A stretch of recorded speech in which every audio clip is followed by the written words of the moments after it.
Thanks for coming out. I guess I need to sit for that. You can take it off the stand. No, it's okay. Thank you, Cindy Barber, for use of the Beachland again. This is our second time here.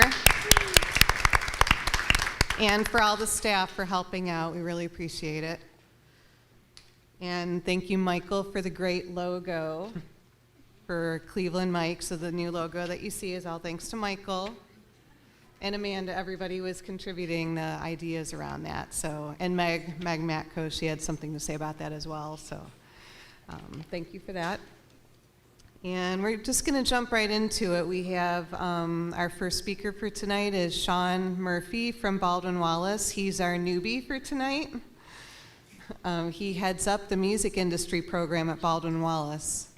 And he's going to share about his program and about what kinds of students they attract here and how they try to keep people here in the music industry, keep people staying here working after they graduate in the music industry, and what kind of pros and cons he sees here, and what kind of what people like here, and what are some of the issues in keeping people.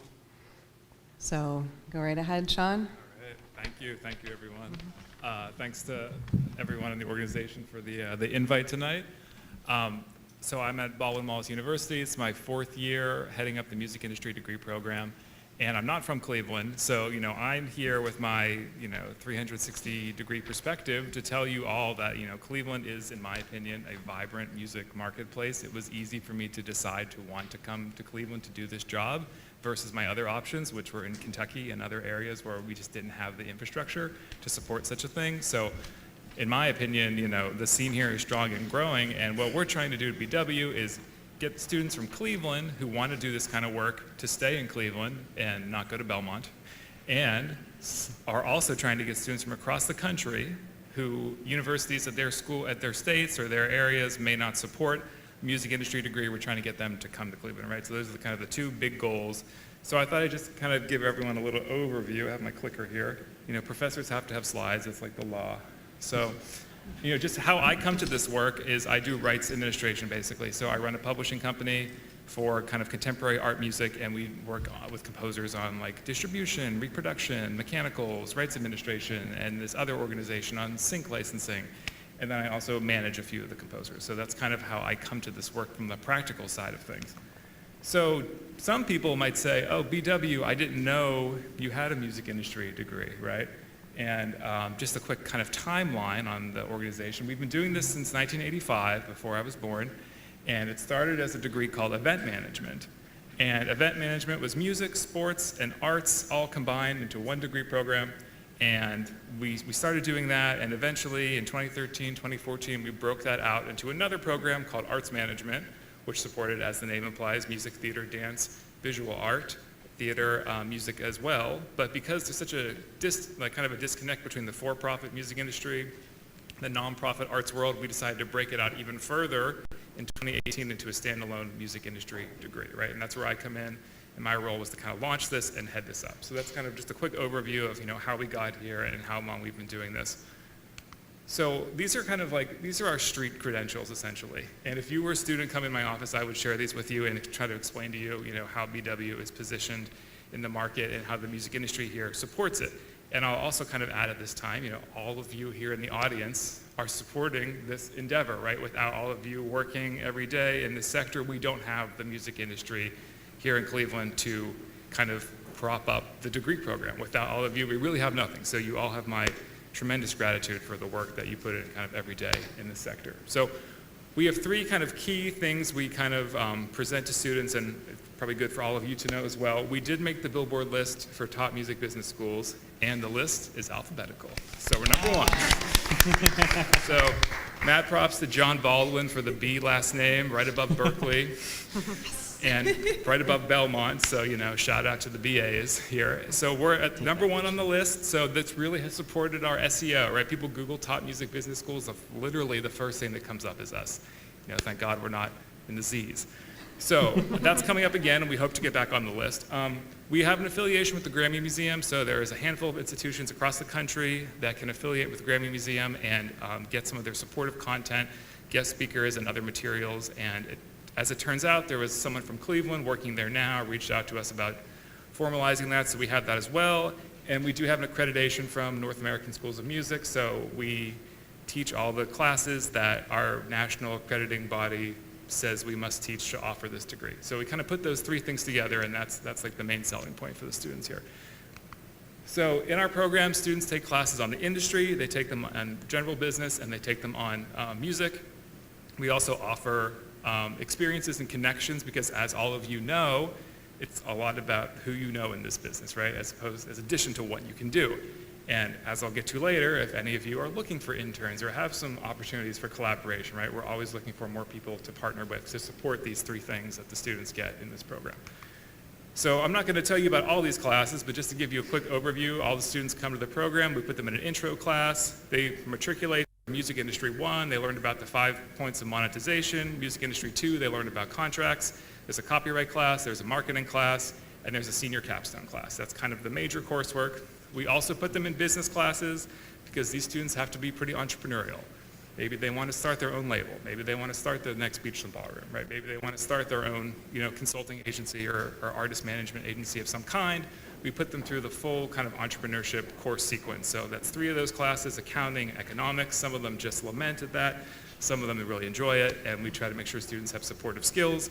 They also take music classes, but they don't have to play anything. There's no audition. There's not music performance. It's more of like jazz history, and it's a little bit of music theory kind of along the way. That's just a quick kind of class overview. So this is the point where if you were all in my office, I would tell you, if you live in Cleveland, you've only experienced the music industry from like the end user, going to shows. You don't really maybe so much appreciate all the resources that we have here in Cleveland. And if you're not from Cleveland, this is where I'm able to kind of contextualize how the market of Cleveland maybe compares on a national level relative to some of the big cities that you all associate with the music industry. So the first thing I always share is that, look, USA Today says we're like the #1 arts community, right? So how can you really fight that, right? So I understand that's not something you can really quantify. So if any of you are familiar with the SMU study in the vibrancy of arts communities, SMU went through every county in America. This is all online still. And they analyzed the vibrancy of the arts communities and some key metrics, some of them being arts providers, government dollars, and government support. So and some of this might be news to some people in here about how Cuyahoga County compares on a national scale as far as these key metrics. But obviously, where we sit in Cuyahoga County, we all know what's in Los Angeles County and Davidson County, right? That's where Nashville is. It's also where Belmont is.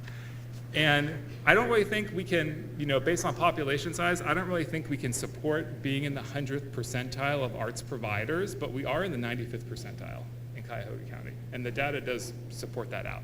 So I think it proves to somebody who's not from Cleveland or thinking about leaving that we do have a vibrant arts community here that can support the key experiences these students are going to need to succeed, and supports employment. But if you look at the other metrics on this slide, as far as government support and arts dollars, we are doing quite well. And that's because we do have CAC supporting the nonprofit side of things. We do have individual patrons. We do have other avenues of support. I know a lot of this is limited to the nonprofit field, but kind of bottom line, we do have the government and arts dollars coming into Cuyahoga County that also kind of makes us attractive for the monetization side. So those are 3 key, sectors that I thought might be interesting to share with all of you. When a student is thinking about Cleveland, they want to know, what kind of job could I have here, or where do the jobs live? And we do have our biggest sector. This is somewhat old data from a Cleveland State study. It's from 2016, but I still use it because someone should fund them to do another study and update these figures. But we have 42% of our arts economy here centered on providers, venues, and the sorts. I think that makes a lot of sense, especially post-Napster. People realize you can make a lot of money in live music, before COVID. And the second biggest piece we have are museums, and that's because we're uniquely positioned with the Rock Hall here. Every city has museums, but we do have the Rock Hall, and I always kind of bring that into the conversation, where if you're going to leave Cleveland, you're going to leave behind the unique element of the music industry that is the Rock Hall, and if you're going to come to Cleveland from out of state, we're going to be able to fold that experience into your portfolio, right? So just take a moment and just appreciate the Rock Hall for being here in Cleveland and helping support the industry. So where do these students come from? This is like a little demo of what we typically see. So in the regional side, you see like what you would expect, right? People from Ohio, people from Pennsylvania, people from New York. We got some students from New York, like Rochester, Buffalo, not necessarily NYC. We got students from Indiana, Illinois, all the bordering states essentially. But something that's been really interesting in the past 2 to 3 years is because USC has a very low acceptance rate. If anybody has seen that Netflix documentary about the side door and the difficulty with getting into USC, a lot of students from California have found out about our program probably through the Billboard list and have decided to come all the way to Cleveland from California, from LA, from Sacramento, from other cities in California, from San Diego, and do the program here, get the classes, get the academic experience, and then do their internships in the summer. So that's been another kind of interesting piece about how we try to grow the student population, kind of pulling from these other states that you might not associate with wanting to come to Cleveland, but when students are presented with the industry that we have here relative to their other options, a lot of times they think it's a great opportunity, and we're thankful to be able to grow the program in that way.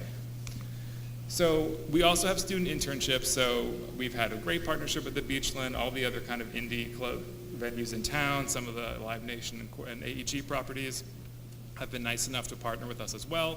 We've also had an increase in remote internships. So after COVID, remote work increased. As a result, remote internships increased. So we have people who are remote interns for like Atom Splitter PR, which is like a death metal PR company in New York City, but they do the internship from their dorm room in Cleveland.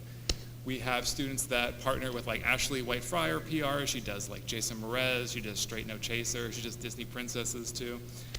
They're her remote interns. So the internships aren't just limited to Cleveland, although we have a really, really supportive portfolio of organizations that have been willing to partner with us and take interns in the past. Okay, every year we do senior capstone. Shout out to the Beachland for letting us do senior capstone back in the 20th anniversary. Yeah, thank you, Beachland. And we give the students a budget of $500, and we partner with the venue, and every other week we do a conference call, and the students kind of focus their efforts usually on one show. So in this instance, they were working on that Black Lip show that was supposed to kind of kick off the 20th anniversary right before COVID, if anybody was there. And we had to take a little, pause of that during the pandemic. We're back on this year during Senior Capstone. The students have booked a concert at Music Box on April 23rd. The band's called Disco Inferno. Be there or be square. So we like to take the Senior Capstone to take all the skills that they've learned in their coursework along the way and synthesize them into a real project with real budget and real outcomes and real risks. And if the students put on a performance that flops, like they have to kind of live with the consequences of that. So we've sold 125 tickets to Disco Inferno, but I'm confident we'll be up to 150 after this presentation. We also have the ability to bring in guest faculty from the region to teach special topics classes. So some of you might know that for a very long time, Alternative Press Magazine was located in Gordon Square. They were printing out of there, and Mike Shea, kind of in his retirement, decided he wanted to teach a few classes for us, and that was really great to have his perspective for the students. A lot of the students on the national scale will be like, oh, I used to get alt press, and I remember when Fall Out Boy was on the cover, and like this resonates with me, and I connect with this. People might not know this, but the company that produced Bonnaroo for the longest time, Lambda Productions, is owned by Haddon Hipsley, and he's an Ohio guy. He just bought a house in Berea. He lives only a few minutes walk from our campus now, so we're like, well, Haddon, if you're going to live this close, could you please teach a class on music festival production, right? So trying to leverage the Cleveland music industry to create these course experiences for the students has been really successful. And again, if we didn't have the industry that the data says we have, we couldn't put on these special topics classes. So that's been kind of another kind of joy of this whole process, connecting the students with these people. We always try to get the guest speakers so students can reach out to them and be like, hey, I was in your class, the class you came in, do you have any internships? Are you hiring anybody, etc. So these are just like a little sampling of people we've had. Just like last week, we had the head of music partnerships from Cameo on, and he was able to talk to us about how artists are licensing their image and likeness, and how NIL is going to change the future of artist management and the whole portfolio of rights administration that go along with that. So we try to facilitate a couple guest speakers every term. I try to mix it up between online, like via Zoom, and LA people or New York people, and then local people to kind of create a nice little portfolio of guest speakers for the students. We have a music industry association. This is the coolest thing we got to do this year. Shout out to Rocket Mortgage for letting us do some seat filling at the Rock Hall induction. That was super fun, and the students had a great time. So that's just like some supportive stuff we do. And here's our alumni success. So you're probably wondering, like, can these kids get jobs? Well, now that all of you know about this program, surely you're ready to employ all of them. But if that's not enough data for you, here's a little sampling of our alumni. So this is Ben. He was working on Spotify post-production for the longest time, and then about 6 weeks ago, he switched to doing the same thing at Netflix. So he lives out in LA, went to BW, was able to apply his skills in that way, and we're glad to have a connection for the students to Spotify and now to Netflix through a program alumni. Okay, this is Lydia. Anyone know Lydia? Lydia Pacini, see a couple fans here. So yeah, there we go. Listen to Lilia. Everyone go home and stream Lilia.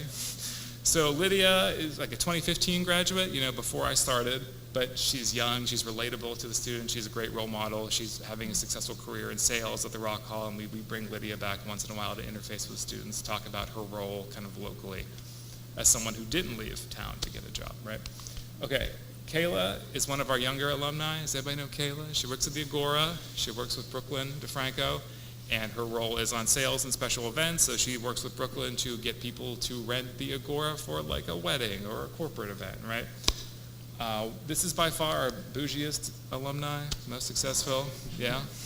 So Hallie is, yes, shout out.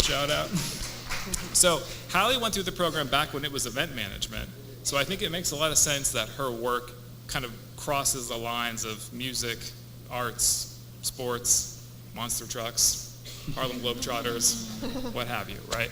So I was out at LA recently. I guess we're calling this like the big Bitcoin now, or I don't know what we call Staples Center anymore, Crypto Dome. And we were just having a good chance to kind of catch up and talk about her work, like rescheduling the Grammys and managing that building and having to deal with, 2 basketball teams, 2 hockey teams, and Ariana Grande all wanting to do something on the same night, right?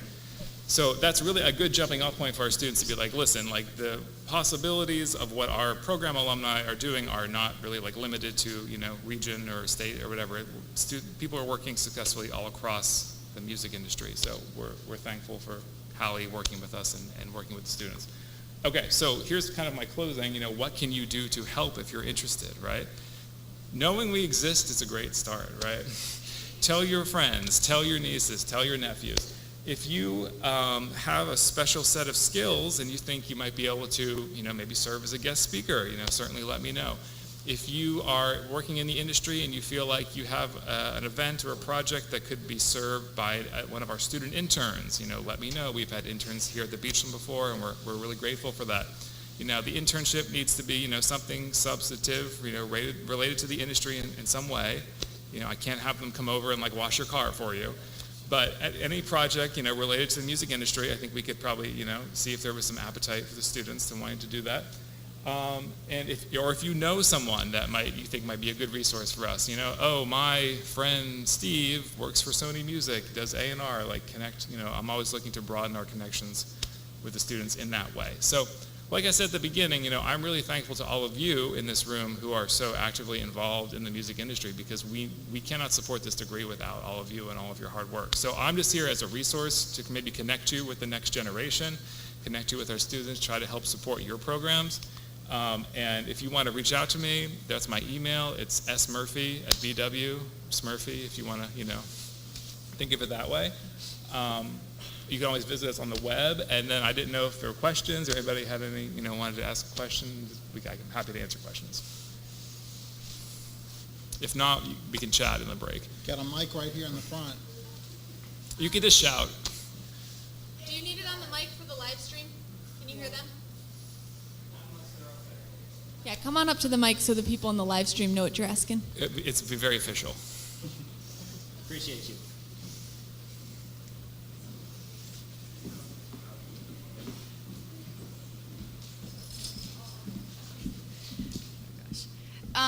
So is the program only an undergraduate program, or is it also a master's program? So right now, most BW's degrees are limited to undergraduate, but we are investigating launching a graduate program. Gotcha. If we did, it would probably be some combination of for-profit and nonprofit, like in the art sector at large. But right now, it's not something that we are officially, ready to externally, enroll students in. But definitely a conversation for the future years. Thank you. Yep. Hi, Sean. Hey, Sean. Thanks for the info. How big's the program? How many students are in it? And for the internships, are they just summer internships, or are you doing during the school year internships? And how many people need jobs? Yeah. So between the students in this program and the students in the arts management program, which is that nonprofit focus, take the classes together. So what we're hoping to do is welcome a class of between 20 and 30 students every single year. So that puts our overall program size at around 100 majors. We also have minors that are kind of mixed in and take internships as well. So that means this time every year we're graduating around 20 students that are looking for jobs, and that is across the whole sector of music, theater, dance, visual art between the 2 degrees, right? So there's 3,000 students at BW as a university. We're a D3 school, so just to give you an idea of the ratio, right? 100 students in the program, 3,000 students at the university. As far as the internship piece of this, it is a class they enroll in, and by that I mean they have to create a portfolio of work they do for the internship, and there are credits that go along with this. So we run the internship class every semester, fall semester, spring semester, and summer semester. So the interns are available at pretty much any time. They just need to work the requisite number of hours that they are informed. It's usually 3 hours of work per week per credit. So to kind of answer the question, interns are available in all 3 semesters, and we work with them on the administrative side to make sure they're meeting all the academic requirements that go along with the experience. Just a quick question on diversity. Yes. What are we doing to impress upon people the importance of inclusion, especially when it comes to the different types of art that is being supported? So when we talk about the funding that the city is getting, or that community is getting, is any of that going towards hip hop or anything that's a little bit more, diverse? Certainly, yes. So thank you for introducing that to the conversation. I think for a long time, I think the conservatory has always kind of been viewed as an institution of pretty much like white classical music, right? And with the indoctrination of the music industry degree, what we are doing is working with the students on music that is monetized to a much greater extent than classical music.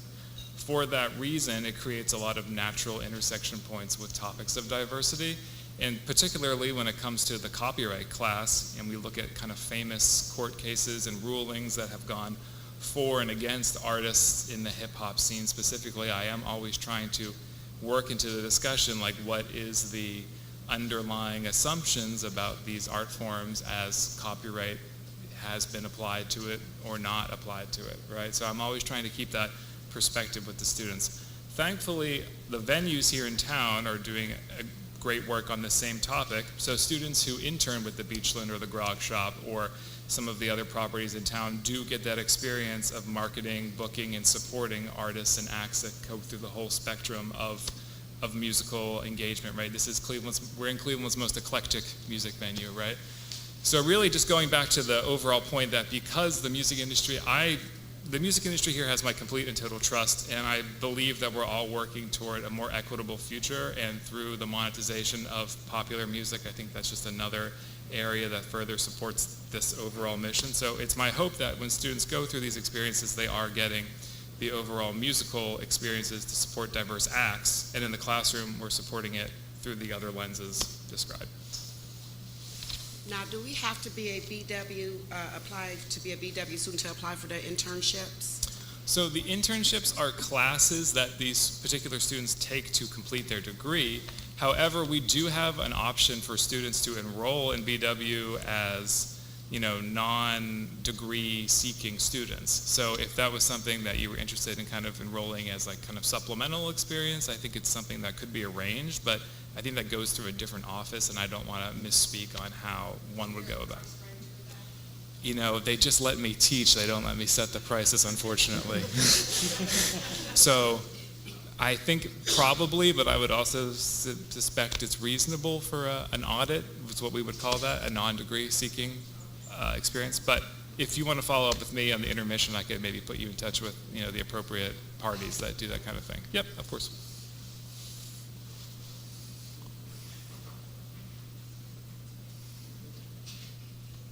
Are there any more questions?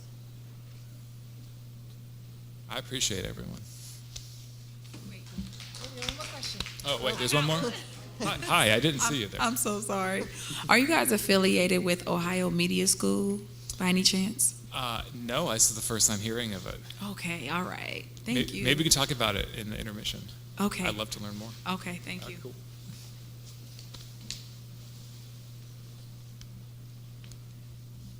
Okay, any other takers? Going once, going twice. Okay, thank you, Sean. Yep.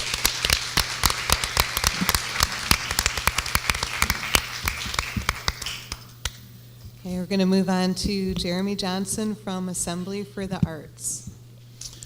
Thank you. It's great to be here. Thanks, Lisa, for inviting us to have this music industry conversation. Was a great logo, and count me in for Disco Inferno. That's from my era. I want to talk, I don't have a PowerPoint, but 4 things I want to talk about today. Mission of what this thing is called, Assembly for the Arts. I want to talk about something called ARPA. I want to talk about also something called the Workbench series that we're offering, and then about our website, and then open it for Q&A. But I want to start with a story. So I arrived in Cleveland about last summer after a long hiatus. I was in New Jersey for 30 years, a long time. So I came back for this wonderful role at Assembly for the Arts, and I got to reconnect with my siblings. So my sister lives in Lorraine, not far from you, and she's an empty nester now and really single again, and she's trying to discover Cleveland and the music things and what's happening that she can whether go out on dates with or go out with me as her brother. And she's just, I need somebody to go with me too sometimes.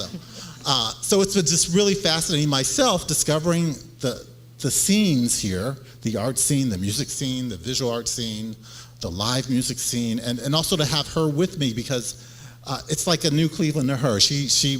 We all grew up in Glenville, but we all had sort of left the city, so she's now coming back. So one thing I've learned at these conversations is there are plenty of folks out there that I need to connect you and your networks with my sister, so when she wants to go out for a hot night or a dance night or live music night, so this is not just a job for me.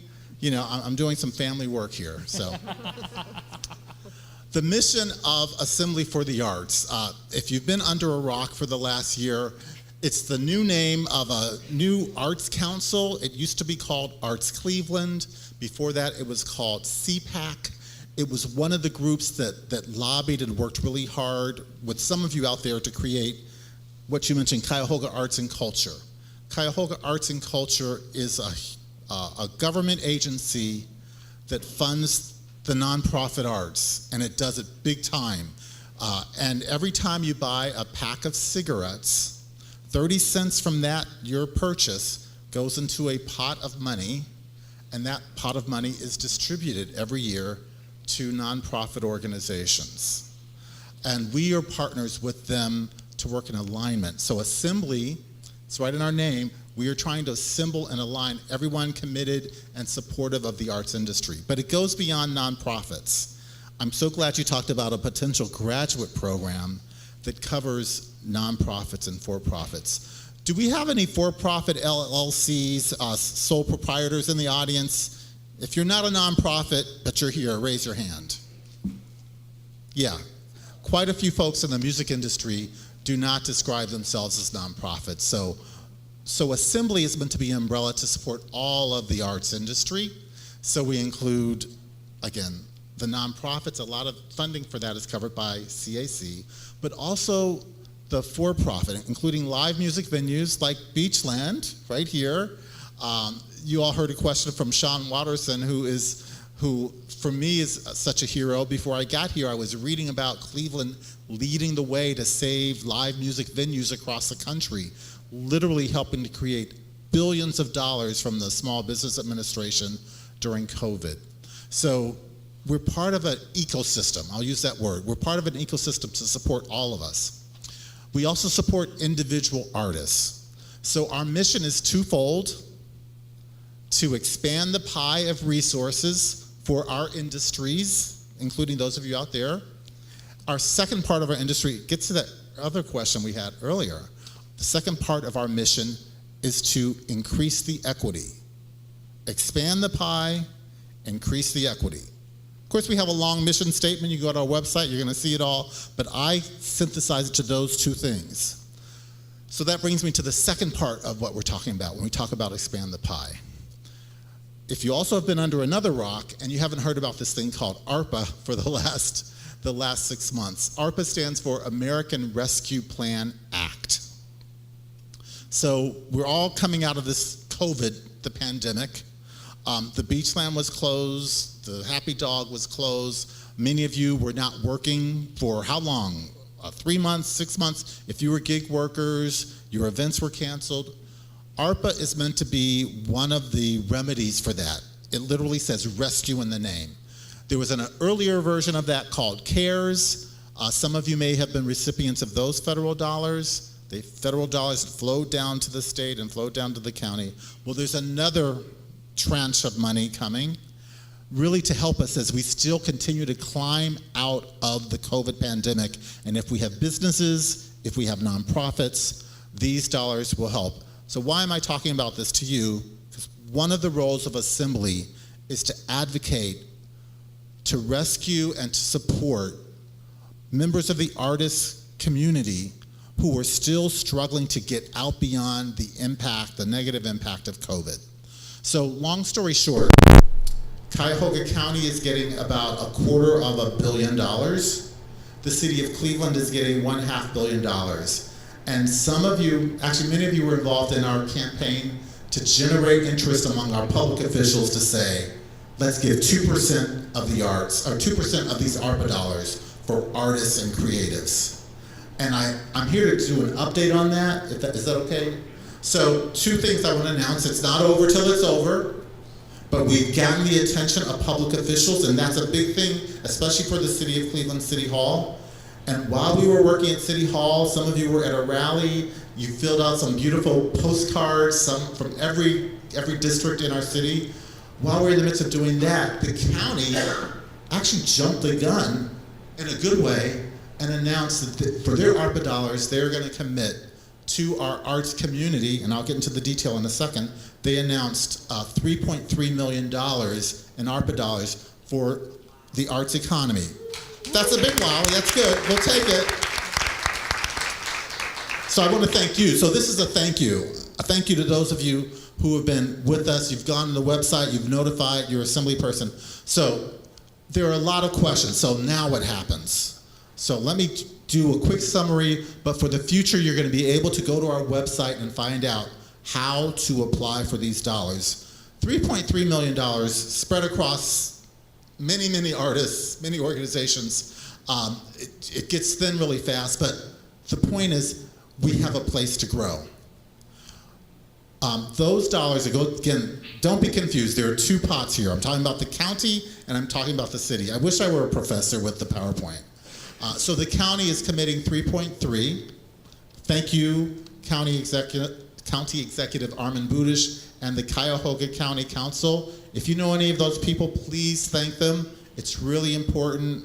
I'm not here to do a government shill, but it's really important that they feel thanked. That's really important. So that's the county side. And on the city side, we are equally advocating for the Cleveland City Council for $5 million, which is 2% of their $500 million for arts and culture. So who am I talking about? Again, this is a broken record. It's a 3-legged stool. At Assembly for the Arts, when we talk about this 3-legged stool, we mean 3 groups of 3 entities. We mean nonprofits, and those have traditionally been funded through CAC. So they're actually going to get dollars for that. And then there are other 2 groups, which is more germane to most of the folks in this room. So that second leg is businesses, live music venues, businesses, LLCs. And then the third part is our individual artists, individual performers. And there will be ways for you to apply for those dollars as we refine what the rules are for those, finish the paperwork, as we get the funding. Again, we do not have the funding yet from the city of Cleveland. That probably will not come through until April or May. So knock on wood. We also want to make it easy for you all to access those dollars. How easy will the application be to fill out? Do you have to go back and get all of your tax forms? I'll give you the short answer, no. You will not have to do that. We are attempting to lower the barriers. Often it's the case that those in the know have the access. You know the people, you know the government officials, or you know where the website is. We're going to be doing serious outreach across our city, across our county. So all members of our creative economy, all members of our creative community will know about this. So stay tuned via our website and also social media. I want to do a quick survey. I'm going to ask you, which social media platforms do you all use, if any? How many of you use Facebook? Raise your hand. A lot of those hands. How many of you use Twitter? A few or less. Instagram. Okay, what else? Oh, TikTok. You got to get on TikTok. It's totally addictive. LinkedIn. I think Facebook wins in this room, okay. So we're going to be using more and more of those social media platforms to get the word out, but also in-person meetings, and certainly these conversations are places, if we get invited back, we'll use them as well. So I also wanted to mention something called the Workbench Series. On Thursday, it's in our name, Assembly. What we do is gather people, assemble people, very similar to what the music industry conversation is doing. We've been doing a lot of that by Zoom, and we're continuing to do that. So on Thursday, we are having a Zoom. We do these monthly, called our Workbench Series, and it's going to be on something called fiscal sponsorships. Basically, fiscal sponsorships, in a nutshell, are ways for groups that are not nonprofits to use an umbrella nonprofit, such as an Assembly or another nonprofit, to receive dollars that you might get from a foundation or from, and sometimes that makes it easier. A lot in our world, a lot of people are telling you, you need to create a nonprofit.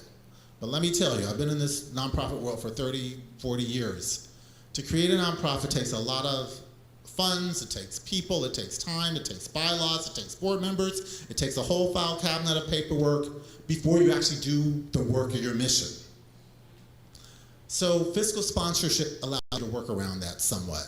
You could still do your mission work, and your fiscal sponsor can take care of some of that 501c3 work. And right now we have 10 organizations that we fiscally sponsor. We're going to be doubling that to 20 by the end of the year, with the focus on small budget organizations or even small budget initiatives or projects, with a special lens on Black and brown initiatives, those serving what we call historically disenfranchised groups, LGBTQ, women, but we really want to focus on the E word, I call it, equity. So that is, so this workshop on Thursday, and I have my co-worker here, Meg Matko. Raise your hand, Meg. Meg has more information. Also visit our website, www.assemblycle.org. You'll find more information there about that workshop tomorrow. And in future months, we're doing workshops on various things from health services, marketing yourselves. We're going to be partnering. Our whole organization is about partnering. That's why we're created. Finally, I just want to say thank you for having us. For the ARPA updates, please go to our website and you will be finding information how to apply for the county dollars. That's not there yet, but it's coming. And then as we lead into later this spring and the summer, knock on wood, we will get good news from the city of Cleveland to make city a strong city of the arts. And this gets to a lot that we heard from Sean. How can we assure that this is a place where creatives want to stay, where they want to attract other people, where we have linkages and glue to connect us and forums like this so that they don't move off to Belmont or to other places. We have all the right ingredients. Sometimes we need the glue, we need the leadership, but you're already here. So I'm open for questions and answers if people want to ask me any questions. All right, we're going to turn it back over to you, Lisa.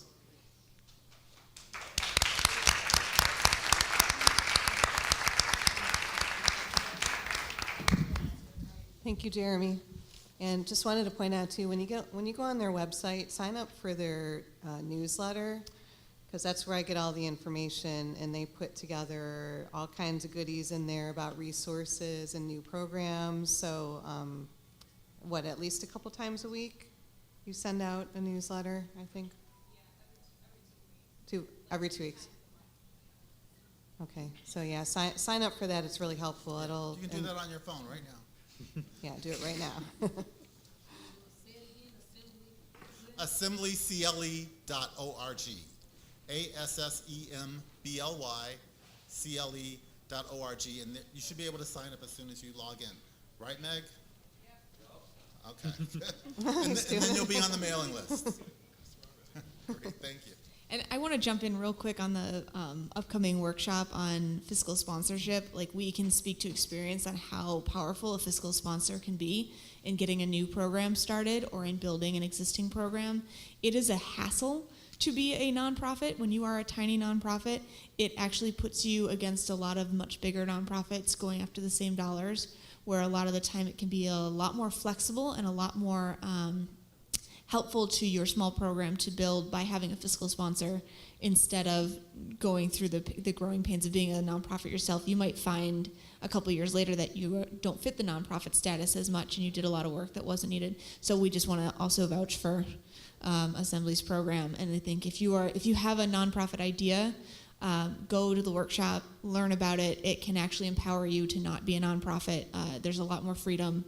But you can still access those big nonprofit dollars without having to do all the work yourself. So an endorsement for that series.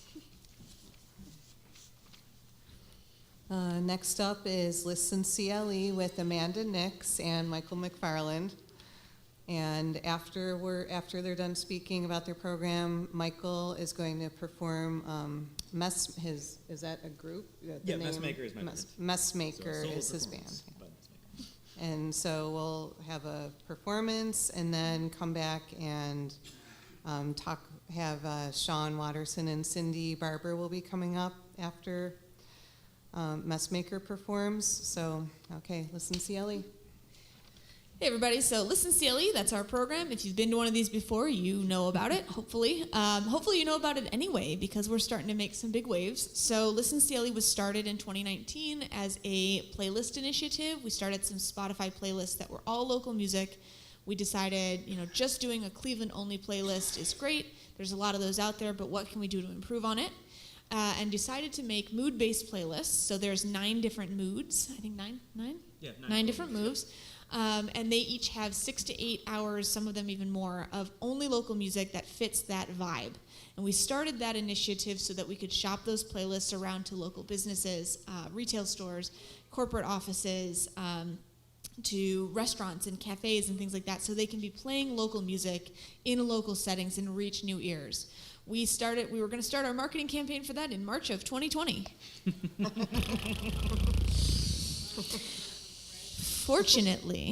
Fortunately, our friends at Destination Cleveland opened up a conversation through Lisa's group, the Cleveland Music Industry Group that has birthed this wonderful gathering, to say, hey, let's all meet and see what's going on. And they asked a little bit about busking, and we got to talk a little bit about busking. And so now Listen CLE has added a couple different prongs. We now have our stool, too, now that I think of it.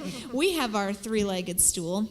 And our original leg is those playlists, which are still available. They are on Spotify. If you have a small business and you want to play local music, let us know. You can actually do it with any Spotify account. We recommend Spotify for Business, so the artists are getting paid extra royalties. That's nice, right? And the brand name for that is Soundtrack. I'm sorry, that's Soundtrack Your Brand. Soundtrack My Brand is the new name for that. It used to be Spotify for Business. So keep it legal, stream it legal, make sure the artists are getting paid. We did the math. If you pay for Soundtrack Your Brand, more than 50% of your monthly cost goes right back to artists. That's pretty cool. And you're doing it legally. Legal streaming is very important. Who remembers Napster? So that is our original. Our stool used to be one of those bar stools with one post, and then suddenly we had one of those awkward, like the jugglers that balances on the ladder for a little while. It's fun to watch. Just fun to watch. Not as much fun to program. But we added this busking element, so we've started putting out coordinating street performers for some of the big national spotlight events that Cleveland has been so fortunate to host over the past couple of years. We started with the NFL Draft last April. We were able to put 15 different acts out, and we were able to raise some money, thank you to Destination Cleveland and a few other partners, to pay those performers to be out there. We don't have a busking culture here in Cleveland, but it's a great thing for a city to have. It's a really great demonstration of all of the amazing talent that we have here, not just music, but dancers, circus performers, live art, magicians, experimental theater, all kinds of wonderful things that you see in a lot of really vibrant cultural cities like New Orleans, New York, Nashville, Austin. We could list off a lot of them, but you don't see that here.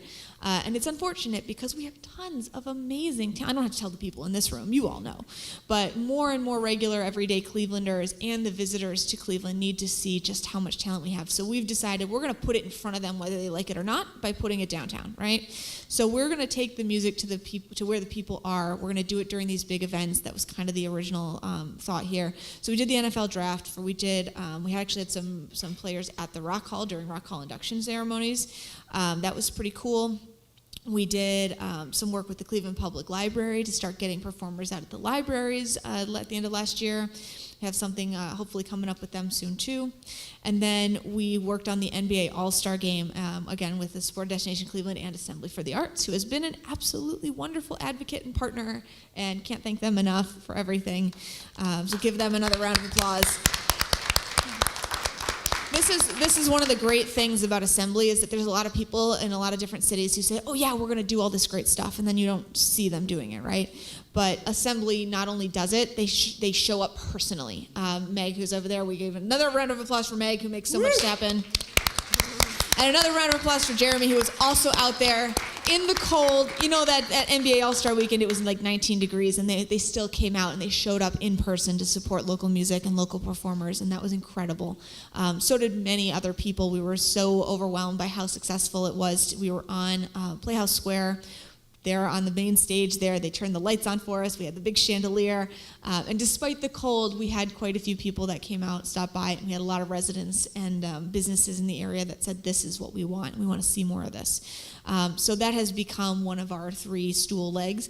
And then after going through applications for some of these opportunities that we had, we learned that not a lot of performers know how to send in an application. And they'll say, here's my name. I'm good. Okay. Show me. And we found out that not a lot of people had the resources to be able to show somebody why they were the ones that deserve a spot, why they were the one, not just that they deserve a spot. Many people deserve a spot, but who's professional? Who's got a great sound? Who's got a really cool show that's going to draw? We don't know what to expect if you just say, yeah, I'm good. We had a comedian who said, whose whole write-up and the only information they sent was, I tell jokes and I kill. And I'm like, I think that's up to your audience whether you killed it or not, right? So show us the jokes. Tell us the jokes. Where is this coming from? And so we want to be able to do more, and we want to be able to help these great acts with so much talent show themselves for the talent that they have when people are looking to book them, because I'm sure we missed some people who were great because we just couldn't tell. And we couldn't contact them because they didn't give us contact info. So we're trying to find a way that we can, there's a lot of really great programming that's going on right now. Assembly's got some great workshops coming up for some of this. Cleveland Rocks, Past, Present, Future, right, located right next door here. They have a whole series of workshops, and the next one is April 24th, and it is about creating an EPK, an electronic press kit, which is a key part of getting booked. It's the thing that shows people why you deserve a spot instead of you just saying, oh yeah, I deserve it, trust me. And maybe you do, but there's a lot of other people who are going to show them and make it really hard for a booker to say no. So that's kind of where we started thinking about what else can we do that will make our job a little easier and help some more people who maybe don't know how to create a website, don't know how to build a social media presence. What can we give them that's a tangible thing that they can send as almost like an EPK link? And we created a performer directory, and this is available online at listencle.com. And the performer directory is a place where you can come self-select in. You'll see where you can join the directory. You get to have a dedicated profile page. You're part of a search engine that is searchable by all kinds of different categories. You can self-select into all the categories that are relevant to you. And we include not just genre of music or style of dance and things like that, but we also include what are your needs? Do you need a power supply? Can you perform with or without a power supply? People need to know that. We need to know that. We're going to put you on a street. We may not have power. We need to know that we can. Do you need a sound system, or can you provide your own? Things like that. We also have dressing room needs and things like that. Accessibility needs, there's a place to put if you need any kind of special accessibility. We want to make sure everyone can get to their gigs so that there is no gig in town that is barred because you have a disability or some other issue that keeps you from physically being able to be at that venue.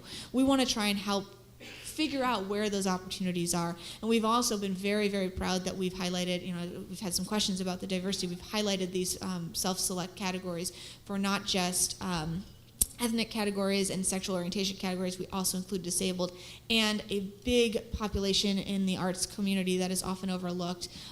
We include if you are in recovery or re-entry. Amanda, can I just chime in? I just want to reiterate the part about the diversity of the group. When we put out a flyer about you performing all of the buskers for the playoffs, the local councilman, one of our local council members, quickly wrote me, because I've been trying to cultivate these ARPA dollars, so he's watching me. He says, well, are there any diverse artists in this group? And I quickly connected with you all, sent them the wonderful pictures and the profiles, and he was thrilled. He hadn't seen these wonderful artists before. He works with a much older segment.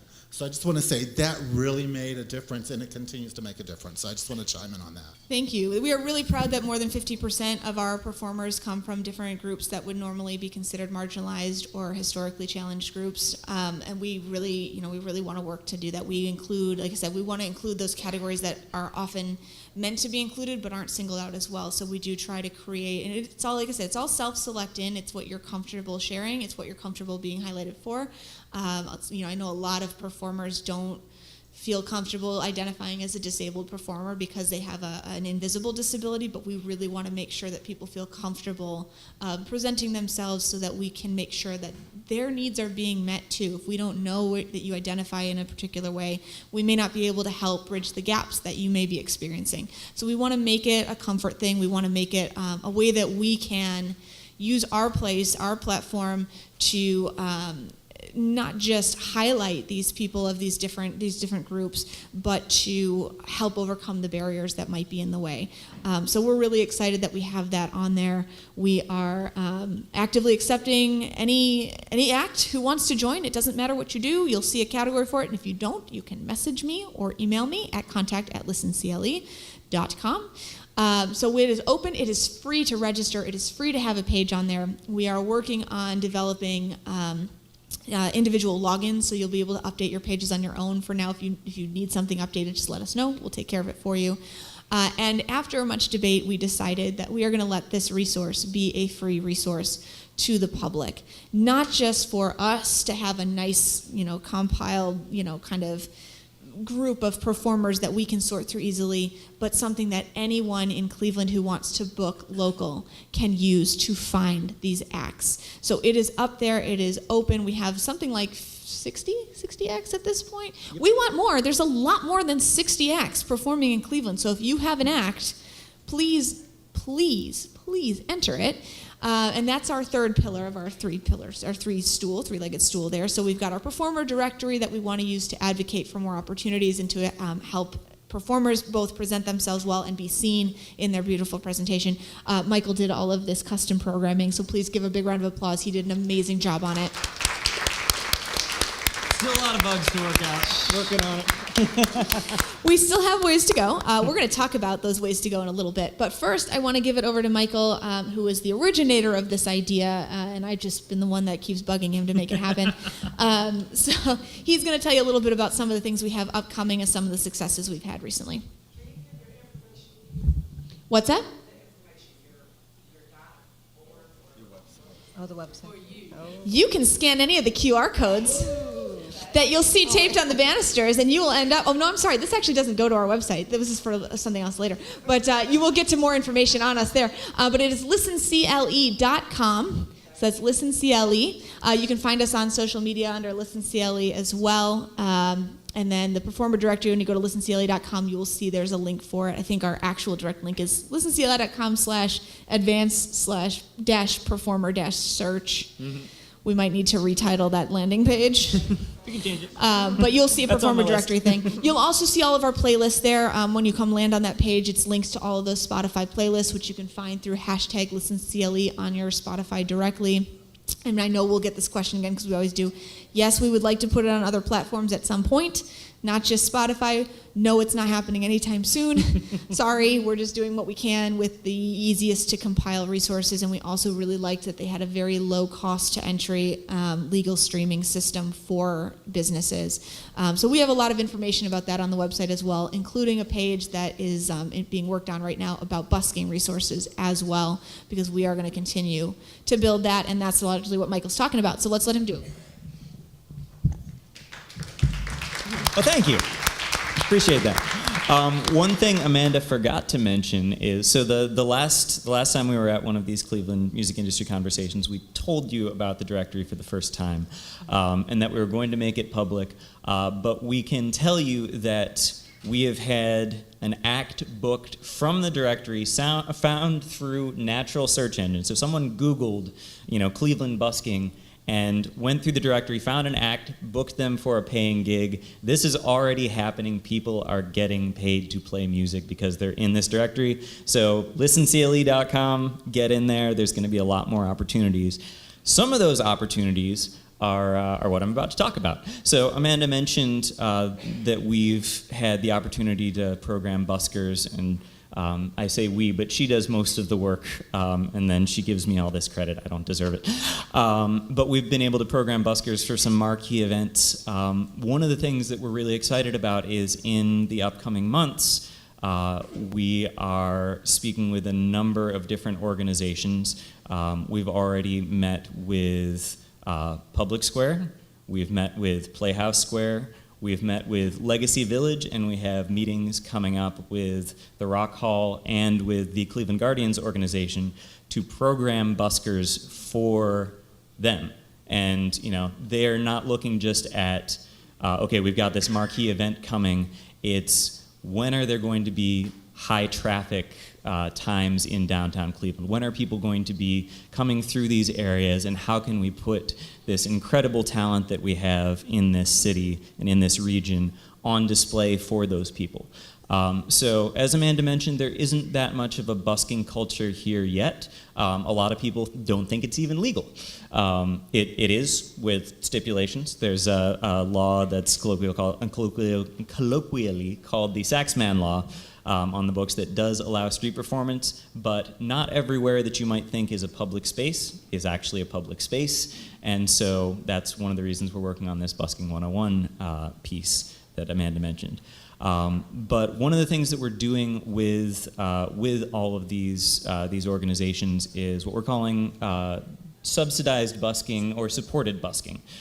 Where we're paying stipends to performers to get them out there on the street, so we can not only, start to establish among musicians, hey, this is something you can do, but also start to train the public that when you go downtown, when you go to do something around Cleveland, they're probably going to be street musicians. They're going to have their guitar cases open or their hat out, or they're going to have a QR code that you can scan to, use the virtual tip jar. And, be prepared for that, because, both of us are performers, and we were two of the performers for the NFL draft event, and we saw more than once people turn around, start walking towards us, pull out their wallet, open it up, and there was no cash in there, and like you could see this crestfallen look on their face of like, oh, I wanted to give the performers money, but I can't. So we're working to both educate the musicians on where and how they can perform, and also jumpstart this busking culture, because while it's not quite yet profitable enough to justify for most of the performers going out, if we can manage to get people going downtown, going to events, going to see the Guardians play, going to the Rock Hall, going to do all these different things that Cleveland has to offer, hey, you're going to see some street musicians, grab a little bit of cash to bring along with you to toss in those cases, then, you know, that's going to make it a lot easier to start that snowball rolling and make us a city where, you know, every corner has live music, and you're discovering all of these little moments of arts and culture wherever you go in the city. So we have been incredibly grateful to have support from all of these organizations. We know about fiscal sponsorship because we are not a nonprofit, and we also don't have a lot of funds to do this. So I'm going to hand it back to Amanda. And if you've seen Amanda at one of these events before, you know that there's something that she always says. Yeah, y'all know it's coming. We're going to ask for money. And that's what the signs are for. We actually have a fundraiser running right now for Listen CLE. We were, the name Cuyahoga Arts and Culture has come up quite a few times tonight. And they have provided through a particular local crowdfunding platform donation match grants, which means that every dollar donated gets matched 1-for-1 in real time. And we keep whatever we make even if we don't hit our goal. But we want to hit that goal. We really, go ahead. Look at this. This is in action right here. I didn't test this, so this is going to be great. Make sure I put the right code on here and it doesn't actually go to like my virtual performance tip jar or something. Psych, you're paying me.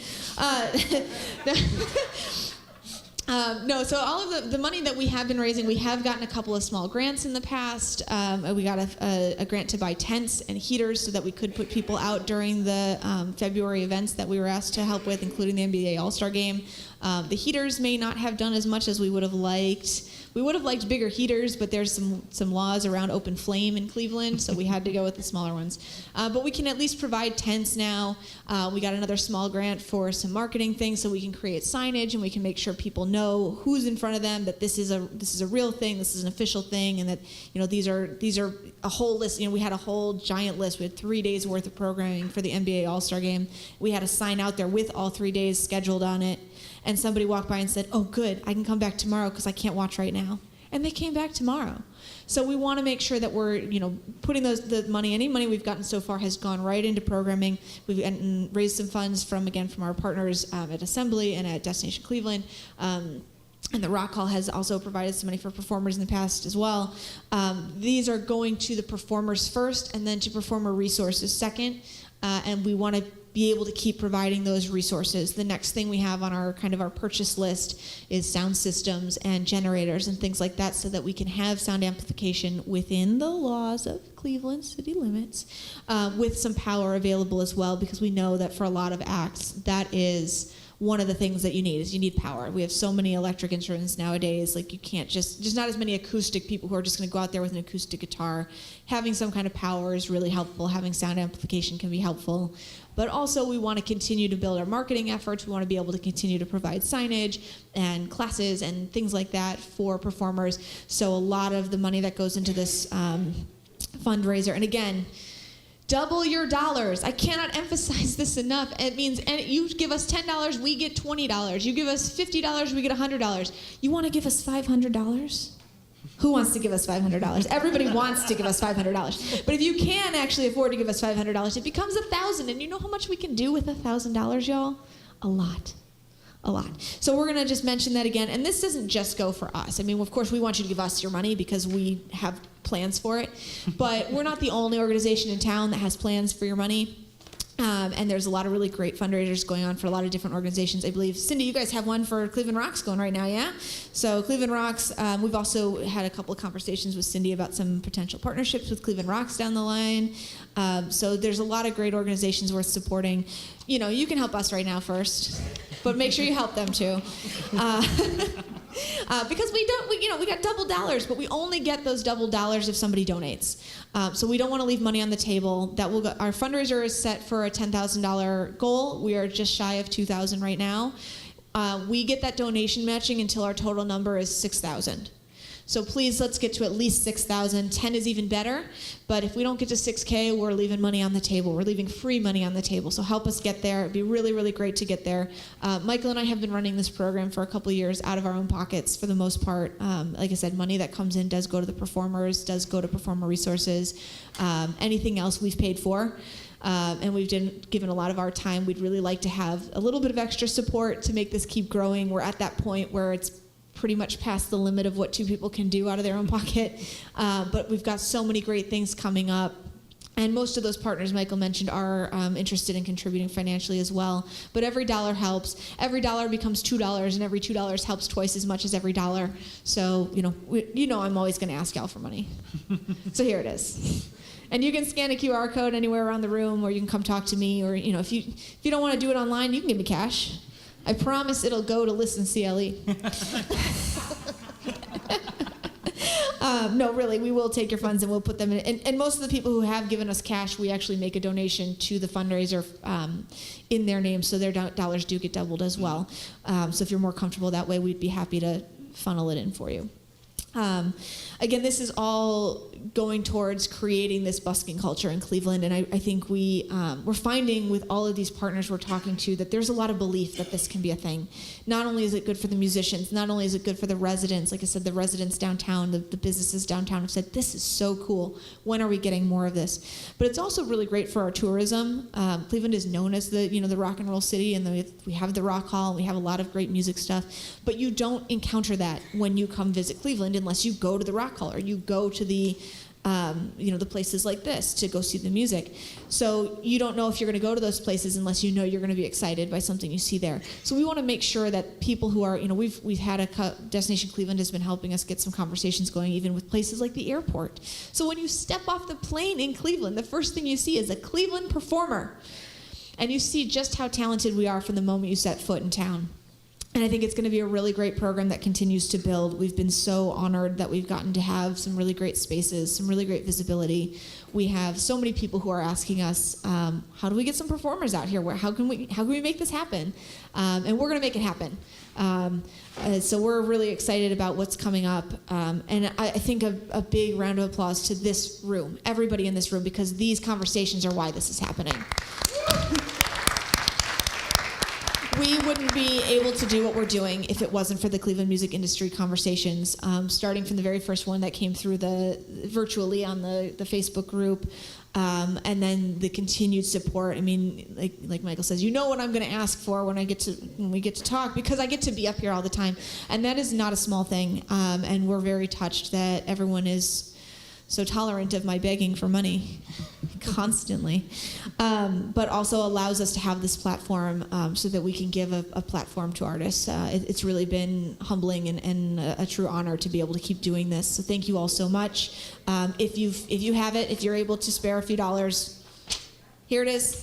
It's official. Pay us. And I want to also throw a note on this too, that the reason I'm pushing pretty hard for this is because we have a few other big grant asks out, and many of them require us to prove that we have matching funds income. So having this number be as big as it can be will help us ask for more money from grants and things like that in the future. So every dollar not only helps now, but it can generate quite a bit more return on investment later down the line by helping us get our claws into some of that big nonprofit money I was talking about. So everything helps. And if you don't feel comfortable contributing financially, or you can't afford to for whatever reason, we have some other opportunities we might have upcoming where we could sure use some help, some manpower, maybe some interns from a local music program. So we took some notes on that. But we always have some things that could be helpful. We would really like to have a street team that's helping us get those playlists out to more places. If you feel like you'd like to be an advocate in your neighborhood, or have some small businesses in your neighborhood in mind, let us know. That's a really great way to help too, because that gets money. You can bypass the money going to us and give it right to the performers by getting their music streamed. You can also stream, if you have Spotify, stream our playlists. Spotify does pay royalties. They may be pennies, but they do add up if you are always listening to local music. So thank you all for the support you've given us all along. Thank you for giving us the platform, and hopefully we can keep giving back.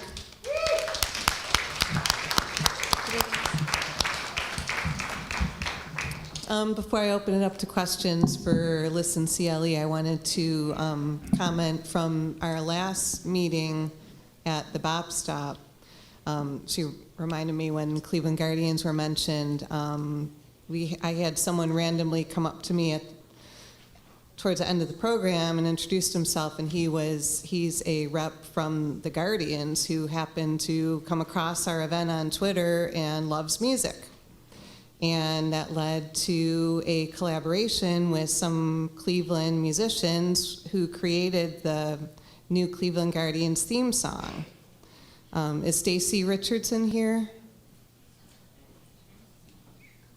Okay, she must not be here tonight, but she's one of the collaborators on that who he talked directly to Stacy at the meeting, and she is singing on their track, and they're going to have track number 2 coming out. I don't know when, but she's going to be singing lead on that. So you never know what comes out of these meetings. You never know who's going to show up.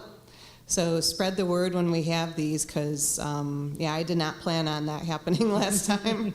But you just don't know who's going to come. So any questions for Listen CLE? You come on up. Mike here. Good to see you, Moses. Hi, good to see you too. How do you guys pay the royalties to the people that We test don't. the music through your website? We don't. That's why we encourage you to use the program. So Spotify handles that for any artist that's already on Spotify. They handle the royalties. And that's why we recommend Soundtrack Your Brand, because they increase the royalty payout to the artists through their, so it's 50, so the actual numbers, it's $50 per month to stream in your business, $50 per location, I think, per month, to stream Soundtrack Your Brand, Spotify for Business, in your business. And because they're tracking all the plays, and the artist has, completes all the information when they submit to Spotify, they are able to handle all the royalty payouts. You don't have to be part of ASCAP and BMI and all the different places and pay all their different things. Spotify is going to handle that all in one package for you. It's a really, really powerful tool for businesses to stay legal, entertain their customers, and support local business. And we said from that, I think it's $27 out of the $50 per month. If you're streaming it during regular hours, goes back. Who pays the $27? That's all handled through Spotify. They pay out to the artists. To the artists? Yes. But some artists like me prefer to not use Spotify. So is there any other way around? Well, we can't put you on a playlist if you're not on Spotify. Got it. We are only using Spotify for that because they do handle all the payouts. We've had people ask us about, handling a radio station in town for it, but we do not have the capacity between the two of us to start a radio station or even a streaming service where we would handle all the royalties. That is definitely out of our depth, and that's why we've stayed focused on Spotify as our playlist location. So we want to try and find ways to make sure we can include everybody, but like I said, there's limits to what we can do, and if Spotify can handle it, we'd rather advocate for a program that makes it affordable and does handle the back end of it, whereas us trying to do it ourselves is just going to be we just can't. Well, here I am considering going back to Spotify. I know there's some issues with Spotify. There's issues with every streaming platform, which is why we'd really like to find a way to kind of unlatch it from one specific place. But again, we want to make sure the artists are getting paid, and again, we're donating our time on this.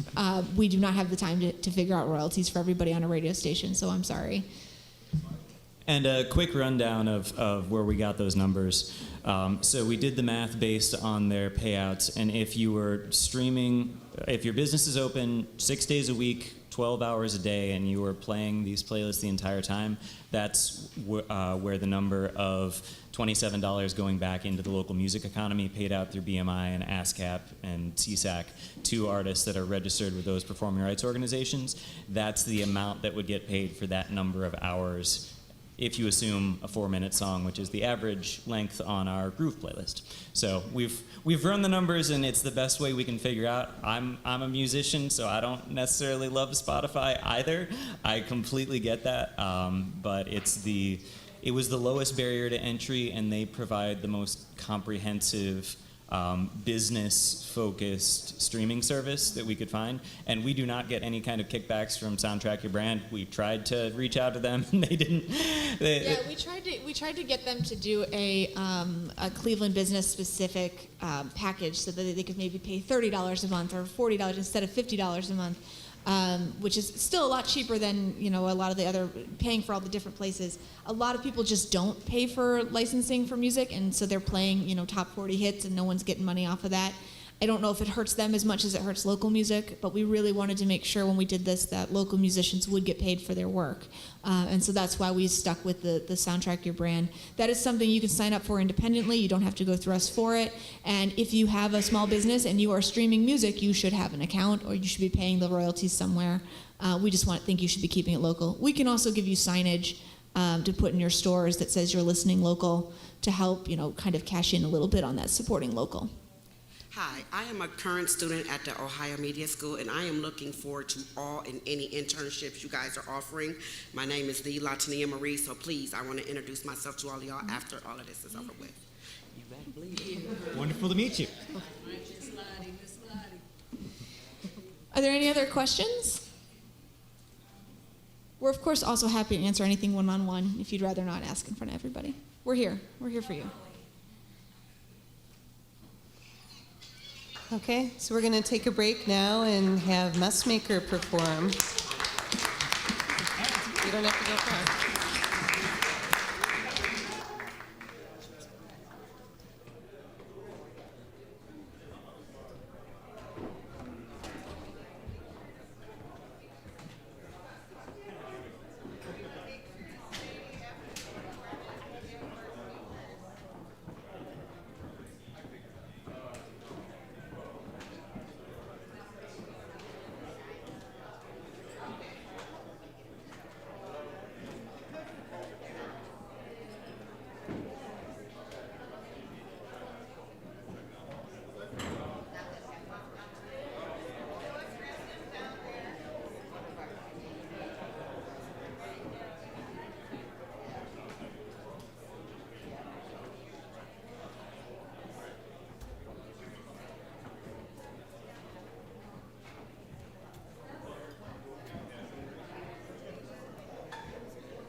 There we go. The joy of wireless.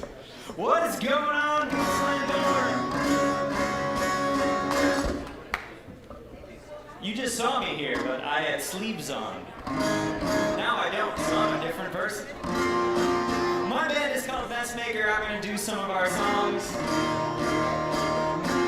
This one is dedicated to all of the creative folks that are here that are trying to build this city into a place that is welcoming for musicians. This is called We Are the Architects.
boxes we collect all were abandoned by 11, and the blueprints keep getting harder to find, and the visions retain to the back of our minds. Not like a brother sweat is lacking direction, no.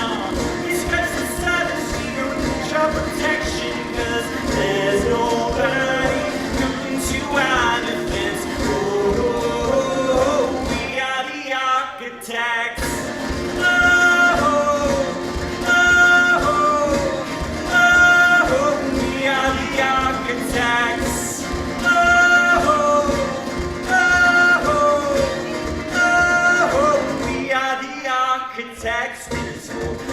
Cars, build the cage and build the bars, but we still dream of reaching skyward. Marathon, cigarette, second child, a seventh pet. The dream is just to be inspired, and the blueprints are hidden under our beds, and the visions we seek to live in our heads. Not like a purpose, we're just lacking direction, no. We scratch the surface, we don't need your protection, 'cause there's nobody coming to our defense. Oh, we are the architects.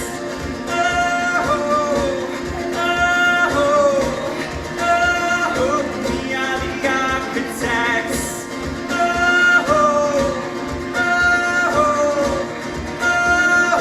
We are the architects.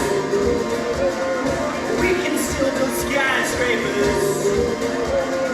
We can still be lion tamers.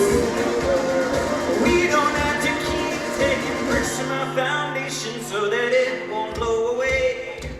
Not lacking purpose, we're just lacking direction, no. We scratch the surface, we don't need your protection, 'cause there's nobody coming to our defense. Oh, we are the architects.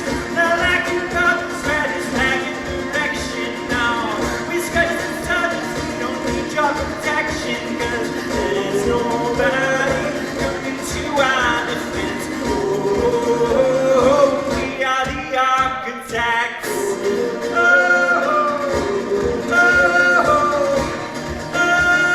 We are the architects.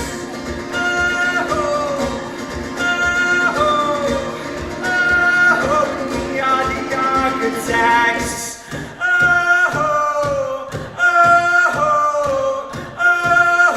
We are the architects.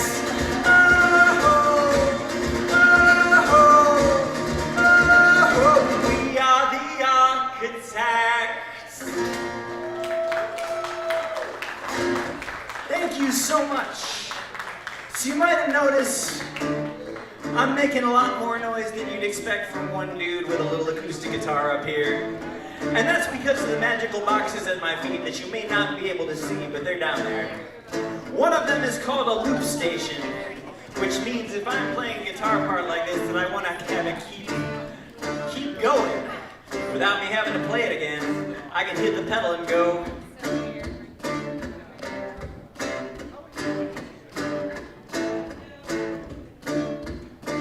Magic.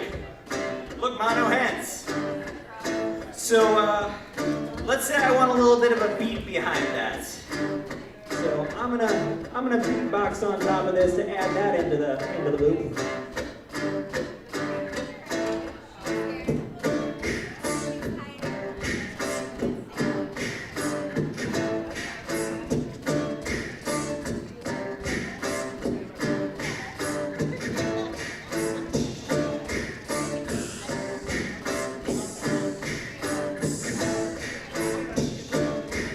But let's say I want to go even further, because this thing makes some big boom.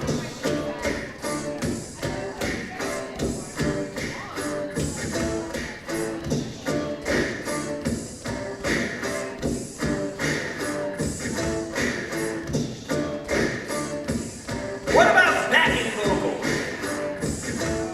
Let's say I want someone singing along with me when I hit the chorus of this song. Let's try this out.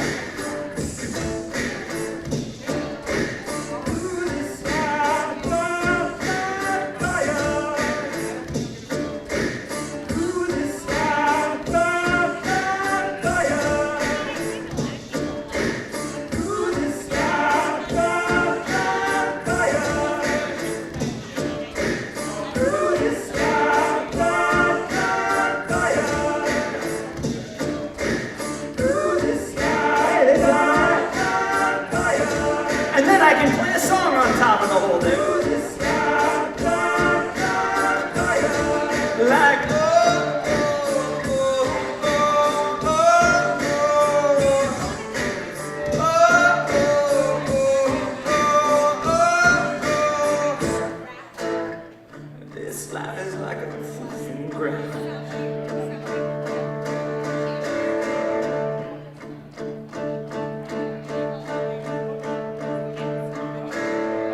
This life is like a crucible.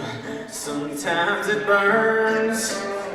It feels harder than it used to though. But now's the time to learn. Oh, oh, oh, oh. Know that this shit is gonna make us stronger. Oh, oh, oh, oh.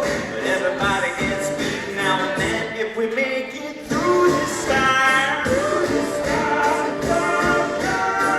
If we can't survive till you find us caught inside the crucible, strong like steel, hard to go through this time. Well, you know we're gonna be invincible. Oh, oh, oh, oh. Blast furnace is a proving ground, and now you're on a bench. Your soul bellows out a soothing sound. Here comes the quench. Oh, oh, oh, oh. Know that this stress is gonna test our metal. Oh, oh, oh, oh. But the better find best in the end if we make it through this time. If we can't survive alone,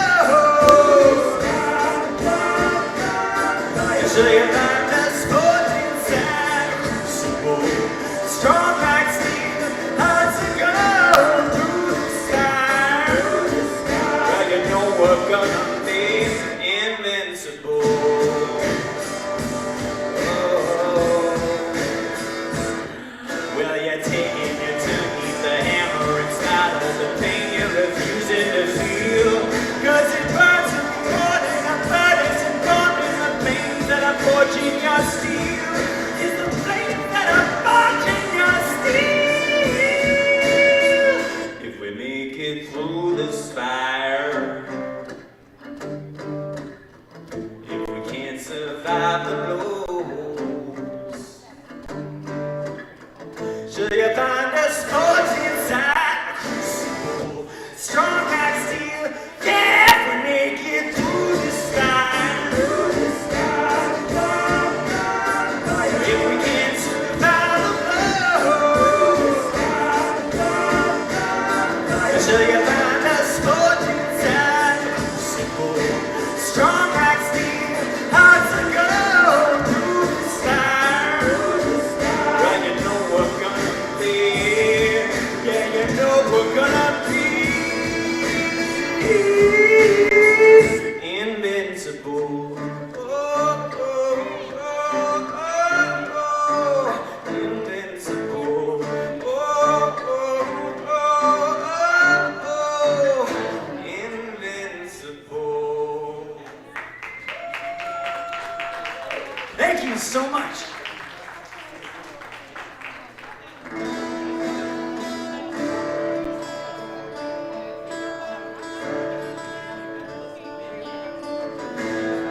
I got just a couple more for you, then we got some more great speakers coming up here.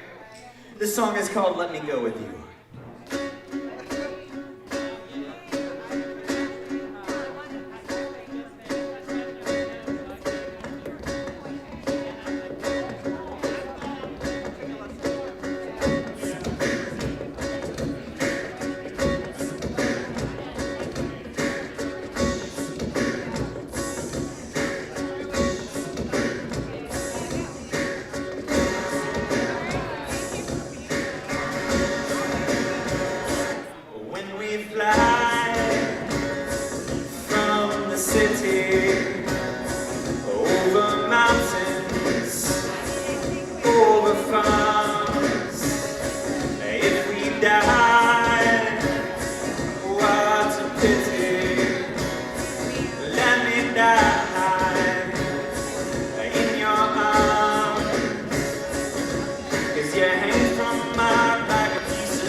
from my heart like a piece of string, forged in the fire like a wedding ring. So you choose the sky, then we start to sing it out.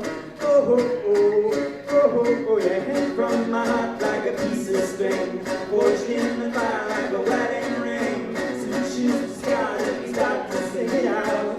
Oh, oh, oh, oh, oh, oh, yeah. Hang from my heart like a gold string, forged in the fire like a wedding ring. So you choose the sky, then we start to sing it out. Oh, oh, oh, oh, oh, oh, yeah. Hang from my heart like a gold string, forged in the fire like a wedding ring. So you choose the sky, then we start to sing it out. Oh, oh, oh, oh, oh, yeah. Hang from my heart like a gold string, forged in the fire like a wedding ring. So you choose the sky, then we start to sing it out.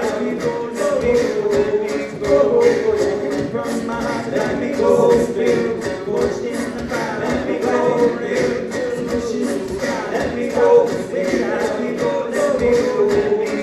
oh, yeah. Hang from my heart like a gold string, forged in the fire like a wedding ring. So you choose the sky, then we start to sing it out. Oh, oh, yeah. Hang from my heart like a gold string, forged in the fire like a wedding ring. So you choose the sky, then we start to sing it out. Oh, oh, yeah. Hang from my heart like a gold string, forged in the fire like a wedding ring. So you choose the sky, then we start to sing it out. Let me go with you. Let me go, let me go, let me go, let me go, let me go, let me go, let me go, let me go. Let me go with you. Let me go, let me go, let me go, let me go, let me go, let me go, let me go. From my heart like a piece of string, forged in the fire like a wedding ring. Switches disguise and we start to sing it out. Oh, oh, oh, oh, oh, oh. Thank you. I have just one more for you. Once again, my name is Michael. I'm from the band Messmaker. You can find out all about our stuff. There's a QR code at the bottom of that. QR codes everywhere. That one will take you to my link tree where you can find all the music, upcoming shows, all of that good stuff.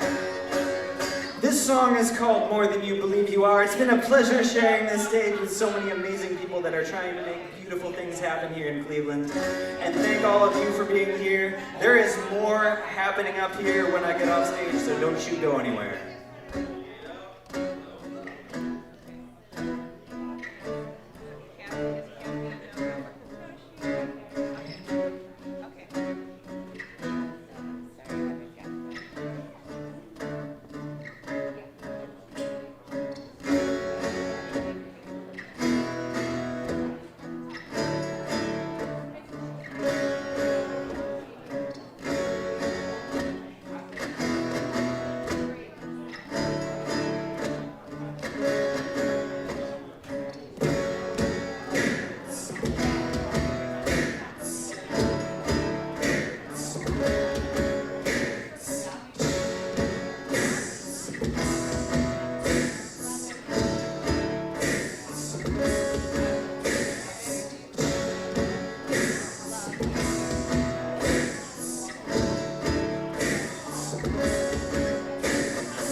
closer than they appear.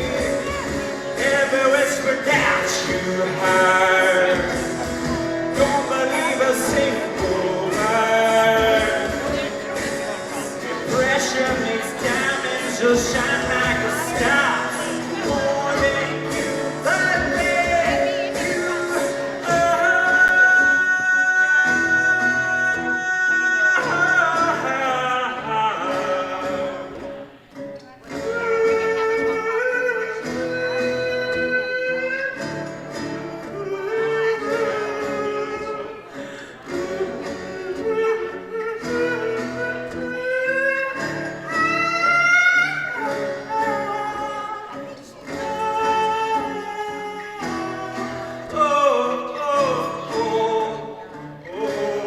singing like heads held high. Never look back. Path to the future ain't a well-wanted. Heads held high. Never look back. Path to the future ain't a well-wanted. Heads held high. Never look back. Path to the future ain't a well-wanted. Heads held high, never look back. Path to the future ain't a well-wanted. Heads held high, never look back. Path to the future ain't a well-wanted. Heads held high, never look back. Path to the future ain't a well-wanted. Never on the cross you live. Leave 'em in the rearview mirror. 'Cause every single goal that you choose, every day you get closer than they appear. Every whisper that you heard, don't believe a single word. If pressure makes diamonds, you'll shine like a star. More than you believe. Everything you thought you were is nothing but a rearview blur. It's every regret that your word kept you hiding. Hold on a dark detour. Everything you dreamed you'd do, the well-wishes won't come true. And it feels like the wheels have come off of the clouds. More than you believe you are. More than you believe you are.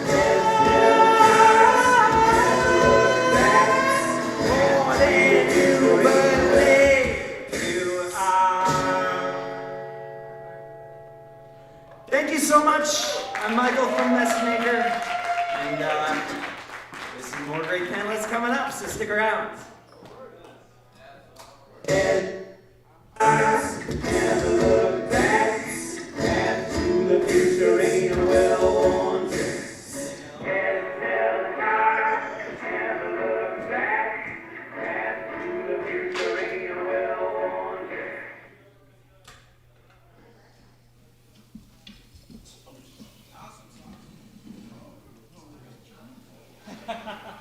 Practice. Appreciate it.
Okay, welcome back, everyone. And thank you, Messmaker, for performing. You were amazing. Give a big round of applause.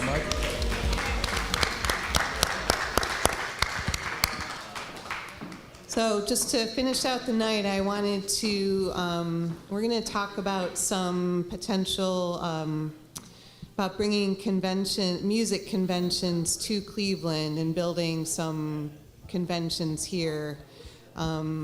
There's one that I'm hoping to look into that's called the Music Tourism Convention, and it's an international convention by Sound Diplomacy. And that wouldn't be until like 2025 because they already have they have the next couple years booked up already. So this would bring international music industry people here and people from the tourism industry. So crossing fingers on that. I'm talking to Destination Cleveland about that, and they feel that this looks promising as well. So we want to keep moving forward with these, but in the more immediate, we have something to share from Sean Watterson and Cindy Barber. So I'm going to hand it over to them. Great. Thank you, Lisa. We've said it at a couple of these in the past. National Independent Venue Association, the group that ran that Save Our Stages campaign, is going to hold their first ever conference in Cleveland this summer. The dates are set. It's going to be July 10th, 11th, and 12th. Where we are in terms of kind of when it's going to get announced and what's going on, the announcement should go out tomorrow. They've been talking about making the official announcement for over a week now. But we should be looking for something in the press tomorrow or the next day. In terms of what it means for people in Cleveland, since it's NIVA's first conference, there's not going to be a lot of involvement in the middle of the conference, like at the conference, with what's happening with the Cleveland music scene. This is the first time the folks who worked on this campaign are coming together, so there's a lot of organizational stuff that the NIVA people will be doing. But what it does mean is we should have a lot of industry people, not just National Independent Venue Association, which are going to be venues and promoters and people who work there, but also the National Independent Talent Organization. So those are the agents and managers who are going to be attending that NIVA conference as well. So we'll have a lot of those people in town for that weekend and the first 2 days of that week. So figure they start coming in Saturday the 9th. Some of them will stay until Wednesday the 13th. They will be out in the clubs. One of the things we'd love is to see buskers, especially at the airport and on East 4th Street. Most of the activity is going to be taking place at Pickwick and Frolic, with some of the daytime activity taking place at the Music Box. There's going to be a big event for the NIVA conference people at the Rock and Roll Hall of Fame on that Monday night. So we'll keep updating this community, this group, on where there are places to plug in. It's not going to be in the conference itself, but there are going to be a lot of people in town. We should also mention that The Gathering is another music conference of alternative radio programmers that are going to be in town in mid-June. The Rock and Roll Hall of Fame worked on pulling that one in. Again, not set up for the conference program itself to pull a lot of Cleveland folks in, but a lot of industry people in Cleveland at that time. So the idea is to communicate out kind of where these people are going to be and be able to be there. And I'm sure we're all going to try and program to highlight some local talent while these national folks are in town. I probably can also report out on a conference I went to in DC a couple of weekends ago. It's called the Sociable Cities Summit. It's put on by a group called the Responsible Hospitality Institute. And the two main takeaways are a lot of cities are starting to create offices of the nighttime economy. So dealing with the issues that a lot of us have to deal with, either as performers, performing at night, or venues being open at night, and dealing with the city that is open from 9 a.m. to 5 p.m. So that's something that I would say about a dozen cities in the U.S. have right now. New York, Seattle, Washington, D.C. New Orleans is just forming theirs right now. Nashville is working on developing theirs. So I'm just kind of putting this out there as a report out from that conference. It's something that you'll see in more cities, and something that we may want to start thinking about as a group, whether we want to push for the creation of an office of the nighttime economy, whether that's going to be at the city level or at the county level. So that's all you need to hear from me. Turn it over to Cindy. Yeah, and just to expand a little bit on what Sean is saying, that the NEVA conference that's coming here in July coincides with Independent Venue Week. So Independent Venue Week started in England, and it was a way to highlight independent venues that were getting kind of smashed down in their individual markets. What's been happening not only in Europe, but other places in the United States and Canada, is that a venue will break a neighborhood, and all of a sudden everybody's moving in, and then the next thing you know, there's a big high-rise going in next to a venue, and then those people start complaining about noise issues, and venues got shut down. And that's how Independent Venue Week started. They created a law against that in England, and whoever's there first now gets the last word. So you can't put a big high-rise next to a venue and shut them down anymore. So Moose and some of the people at this promotion department in New York, he had worked on CMJ before, but they brought Independent Venue Week to the United States. And I think it was the Beachland was one of the first 20 venues in the country to participate in that in, I think it was 2017, 2018. So it was just a very young organization before the COVID shutdown. And when it went down, the people from Independent Venue Week started getting all of us on to a Zoom call, and that's how the National Independent Venue Association started.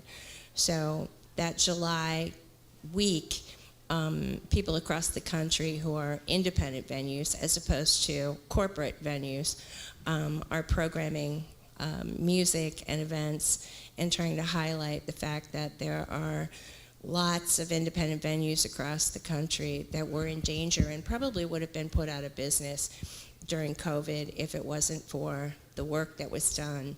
And Sean here organized the whole state of Ohio and got people across the state to send emails to their congresspeople and their senators to get that passed.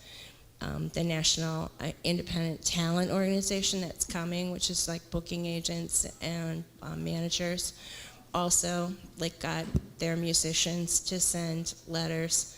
So if it really wasn't for these people, places like the Beachland and the Happy Dog may very well have gone out of business.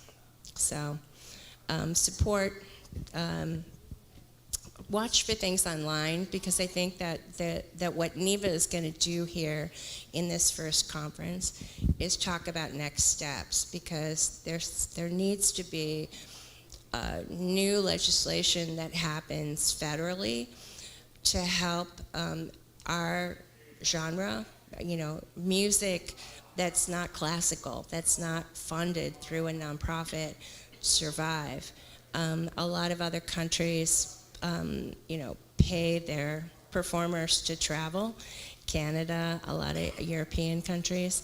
So what we're talking about with a nighttime ambassador of culture, all of that stuff needs support from people like you to get these changes made, and I think Cleveland is prime for that. I mean, what Amanda and Michael are doing with the busking.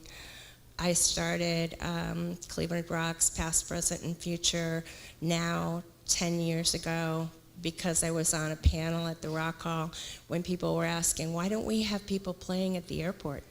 And that's really why I started the nonprofit.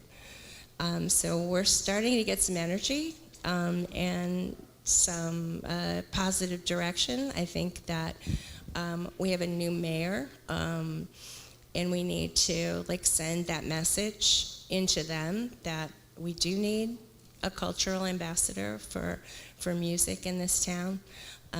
So if you live in the city of Cleveland, talk to your council people, tell them that you're part of the music industry. Do we have statistics on how many people are living in this? I know Sean Murphy from Baldwin Wallace used some of the statistics that were done by CPAC. I think what we need is more research. So we need folks like Assembly for the Arts out there being able to do research. So it means us advocating that they do that research. This goes all the way back to the early 2010s when the city of Cleveland was enforcing the admissions tax that was really created to pay for the sports stadiums on the smaller music venues. And we were able to use the research that at the time Community Partnership for Arts and Culture had done about music being $1 billion contributor to Northeast Ohio's economy back as far as 2010 or 2011. So we really need people like the folks at Baldwin Wallace and Assembly for the Arts to be able to fund the research that shows exactly how important the nighttime economy is. I'm in a role now where I'm also kind of an advocate for the hospitality workforce, and one of the things I found just in compiling my arguments to stick up for our group is hospitality is really the third largest employer in Cuyahoga County. People look at manufacturing, that's 9.6% of the jobs in Cuyahoga County, and obviously healthcare is like 20%. But when you look at hospitality and you say it's food service, it's accommodation, but it's also arts, entertainment, and leisure, that's 9.1% of the jobs in Cuyahoga County. That's the third largest employment sector in Cuyahoga County. And it doesn't get the attention that manufacturing jobs get.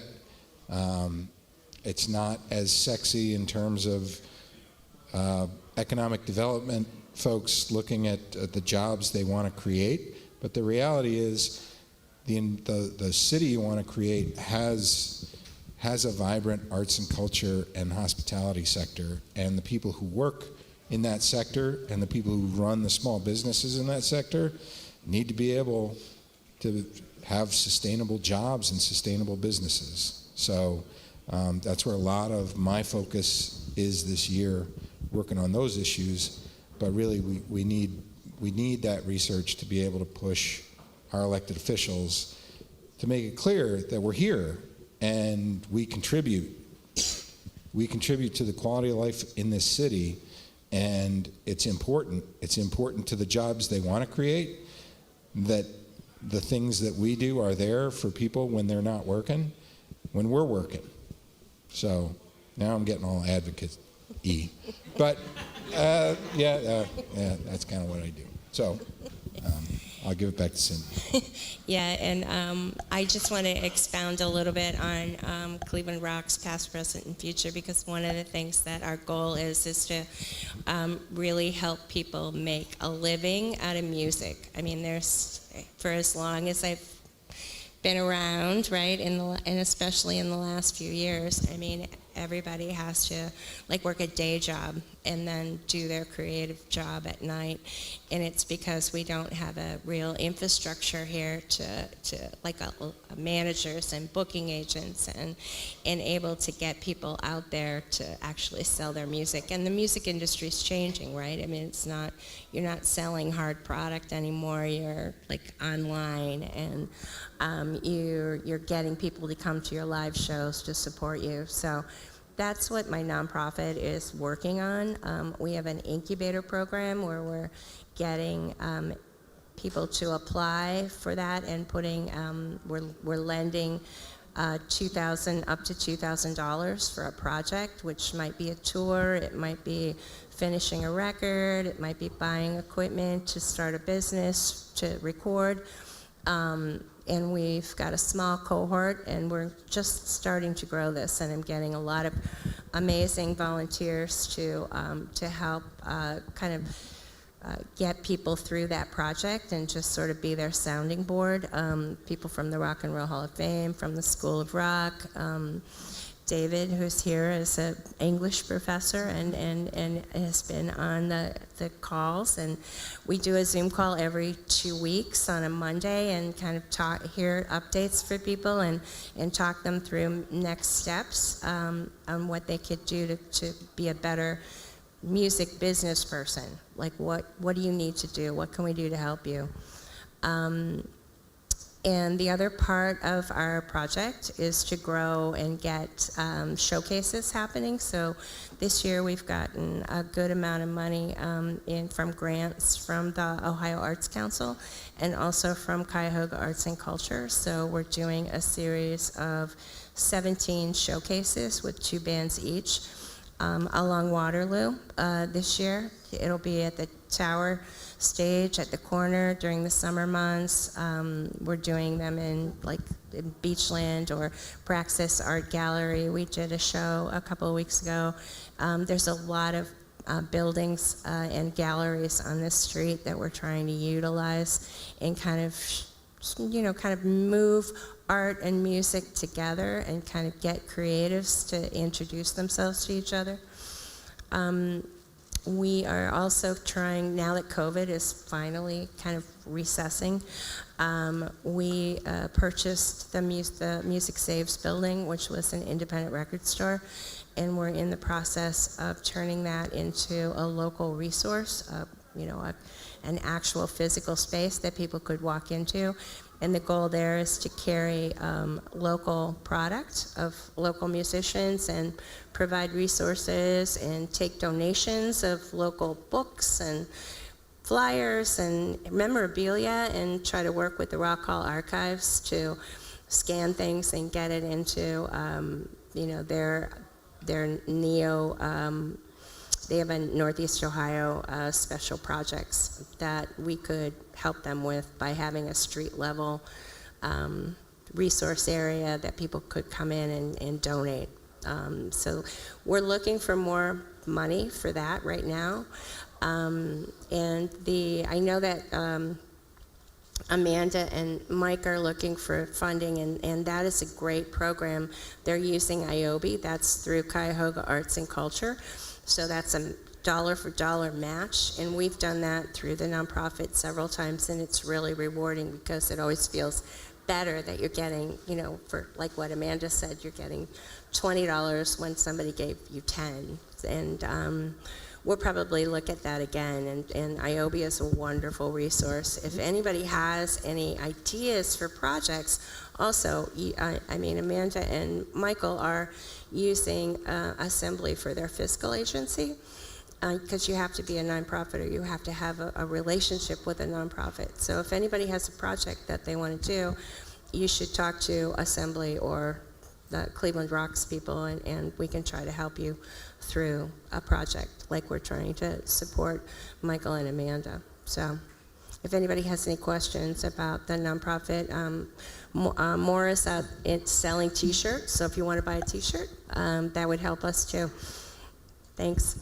Cindy, tell about the program, the workshops that you have. Oh, right, we have the workshops too. So that's the other thing that we just got the funding for from Ohio Arts Council is to finally do like regular workshops to kind of help people get there. We did one on bios, on how to write a bio and how to get a headshot done. We have a gallery show next door, the history of the headshot.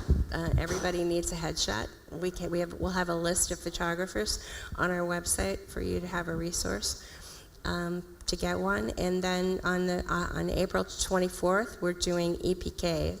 So everybody needs a digital press kit. So where a photo and a bio and some music links are, and we're doing a workshop on that on April 24th in the tavern between 2 and 4 on a Sunday afternoon. And what are the one? You had like 2 others. And then after? we've got we're going to do them monthly. So, how to sign up for ASCAP or BMI. There's now, I heard through the grapevine, there's now going to be 5 of these, publishing kind of organizations that you could sign up for. But ASCAP, I think, and BMI are the old school ones, and we're going to try to get somebody from one of those organizations to come and talk to people. And everything is on our website at clevelandbroxppf.org.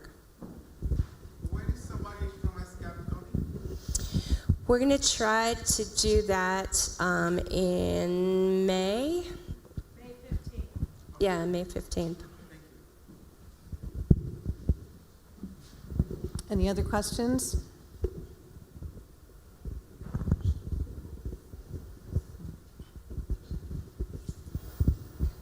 Yes.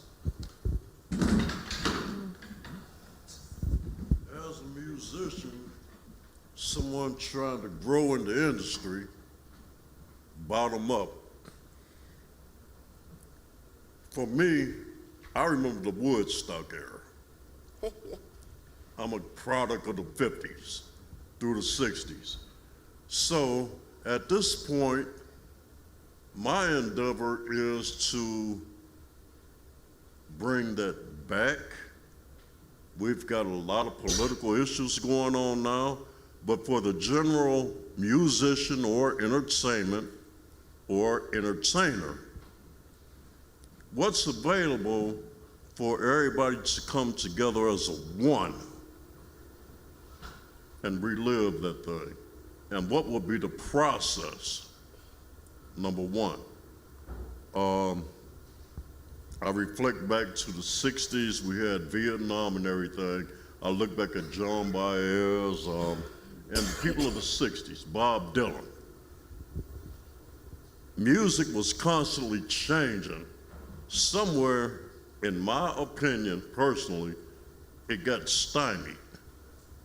What can we do to regenerate that energy for the younger musicians who don't know anything about 1969? I love you. And to move forward. How do we get the music back? Because in my remembrance, every single band back then had their own personal identity. Right, it obviously was a different era. And I concur with you that I would love for young people to learn how to play an instrument and actually, remember those old. My friend Crazy Marvin played with Sly and the Family Stone. There's history here of people who lived through what you're talking about, 1969 and 70. And one of my goals is to try to get those stories down and have young people hear what happened back then, and hopefully potentially inspire them to at least think about that kind of music. And for me, I call that era, music wasn't in a box. Every band was original, had their own identity. For the younger musicians now, how do we recreate the persona of you are you, you are you, and you are you, but we're all moving forward in the same direction musically, except of being a carbon copy of status quo. I think we need to go out and see shows. I mean, there are bands that are young, that are out there, that aren't carbon copies. They're doing their own thing. They're learning. They're not hitting a 20,000 seat arena right now. They're playing a 100 cap club or a 200 cap club. And part of the problem is very few people, general public, know about that because we don't have a local press anymore. That's gone. We don't have that common consciousness that comes from that kind of local focus. And so you have to go to the clubs and see the shows, and they're not all gonna sound like Jimi Hendrix at Woodstock out of the box. They're learning their craft, but those are the people we need to support, and there's energy there. And I'm talking as somebody whose club is on the smaller side. You know, we see it. We're doing 3-4 band bills 3-4 nights a week. There's some real talent out there, and you'll hear about it 15 years from now, but you can see them doing that now here. And honestly, to pay, whether it's $8 for 3 or 4 bands, something like that, being out there and supporting those musicians is I think what needs to happen. So thank you. Thank you.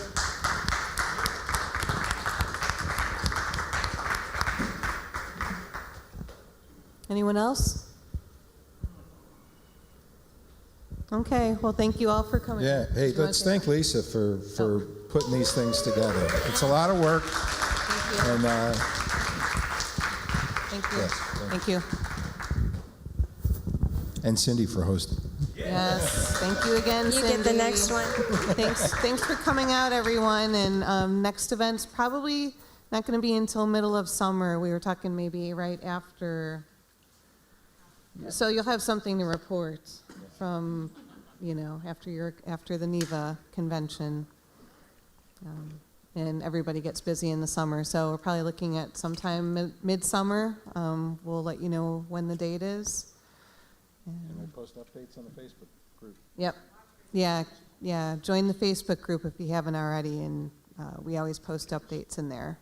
So thanks for coming, and if anyone wants to stay and network, feel free. Get some, do they still have food here? Back here? Yeah, get some food, get something to drink. And we have a great show next door. Morgan McCaskey is opening right now, I think, at the Tavern. So if anybody wants to go to the show, go to a show. We have one next door. Okay. Replaced with the sign, the lover in me, the lover in me.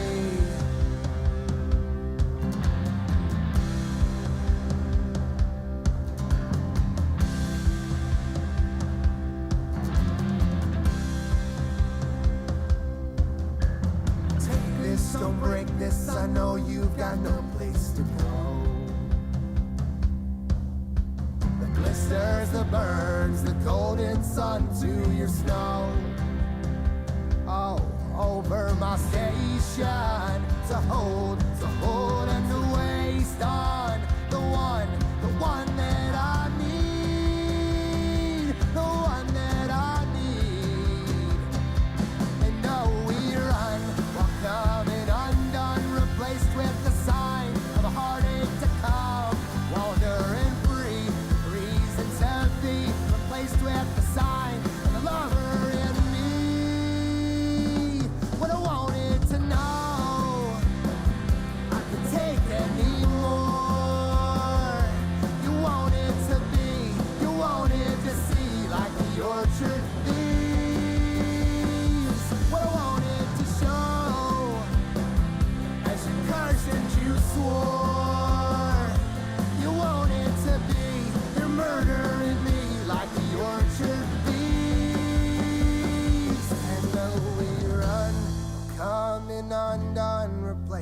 the sign, the heartache to come, wandering free, reasons to be replaced with the sign, the lover in me,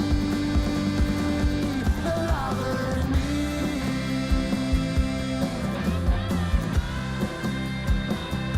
The lover in me.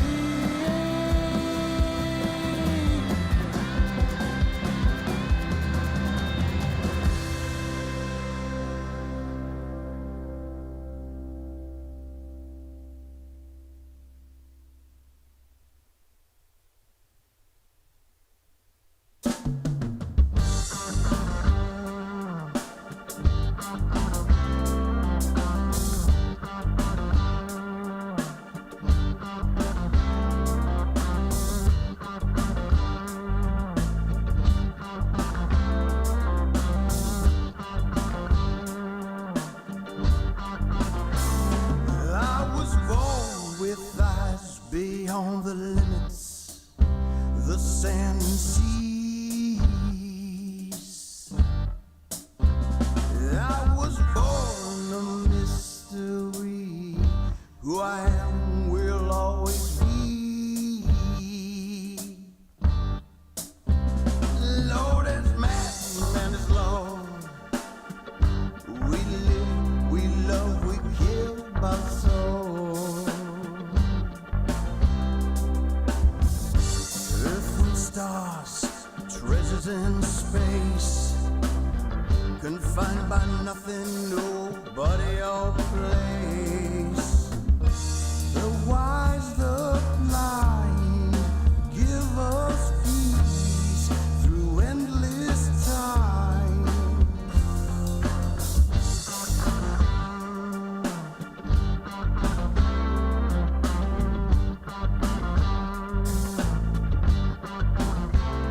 My friends and foes have searched in vain, find no cure for pain. No one can leave, no one can stay, confined by nothing, nobody or place. Forgive us all, the wise, the blind, give us peace through endless times. The more I see is far from true. My only hope is to believe in you.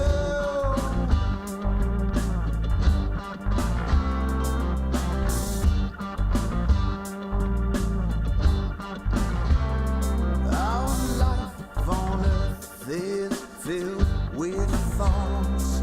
You can steal my car, can't steal my heart. These words I write are my best friends. They stay with me until the end.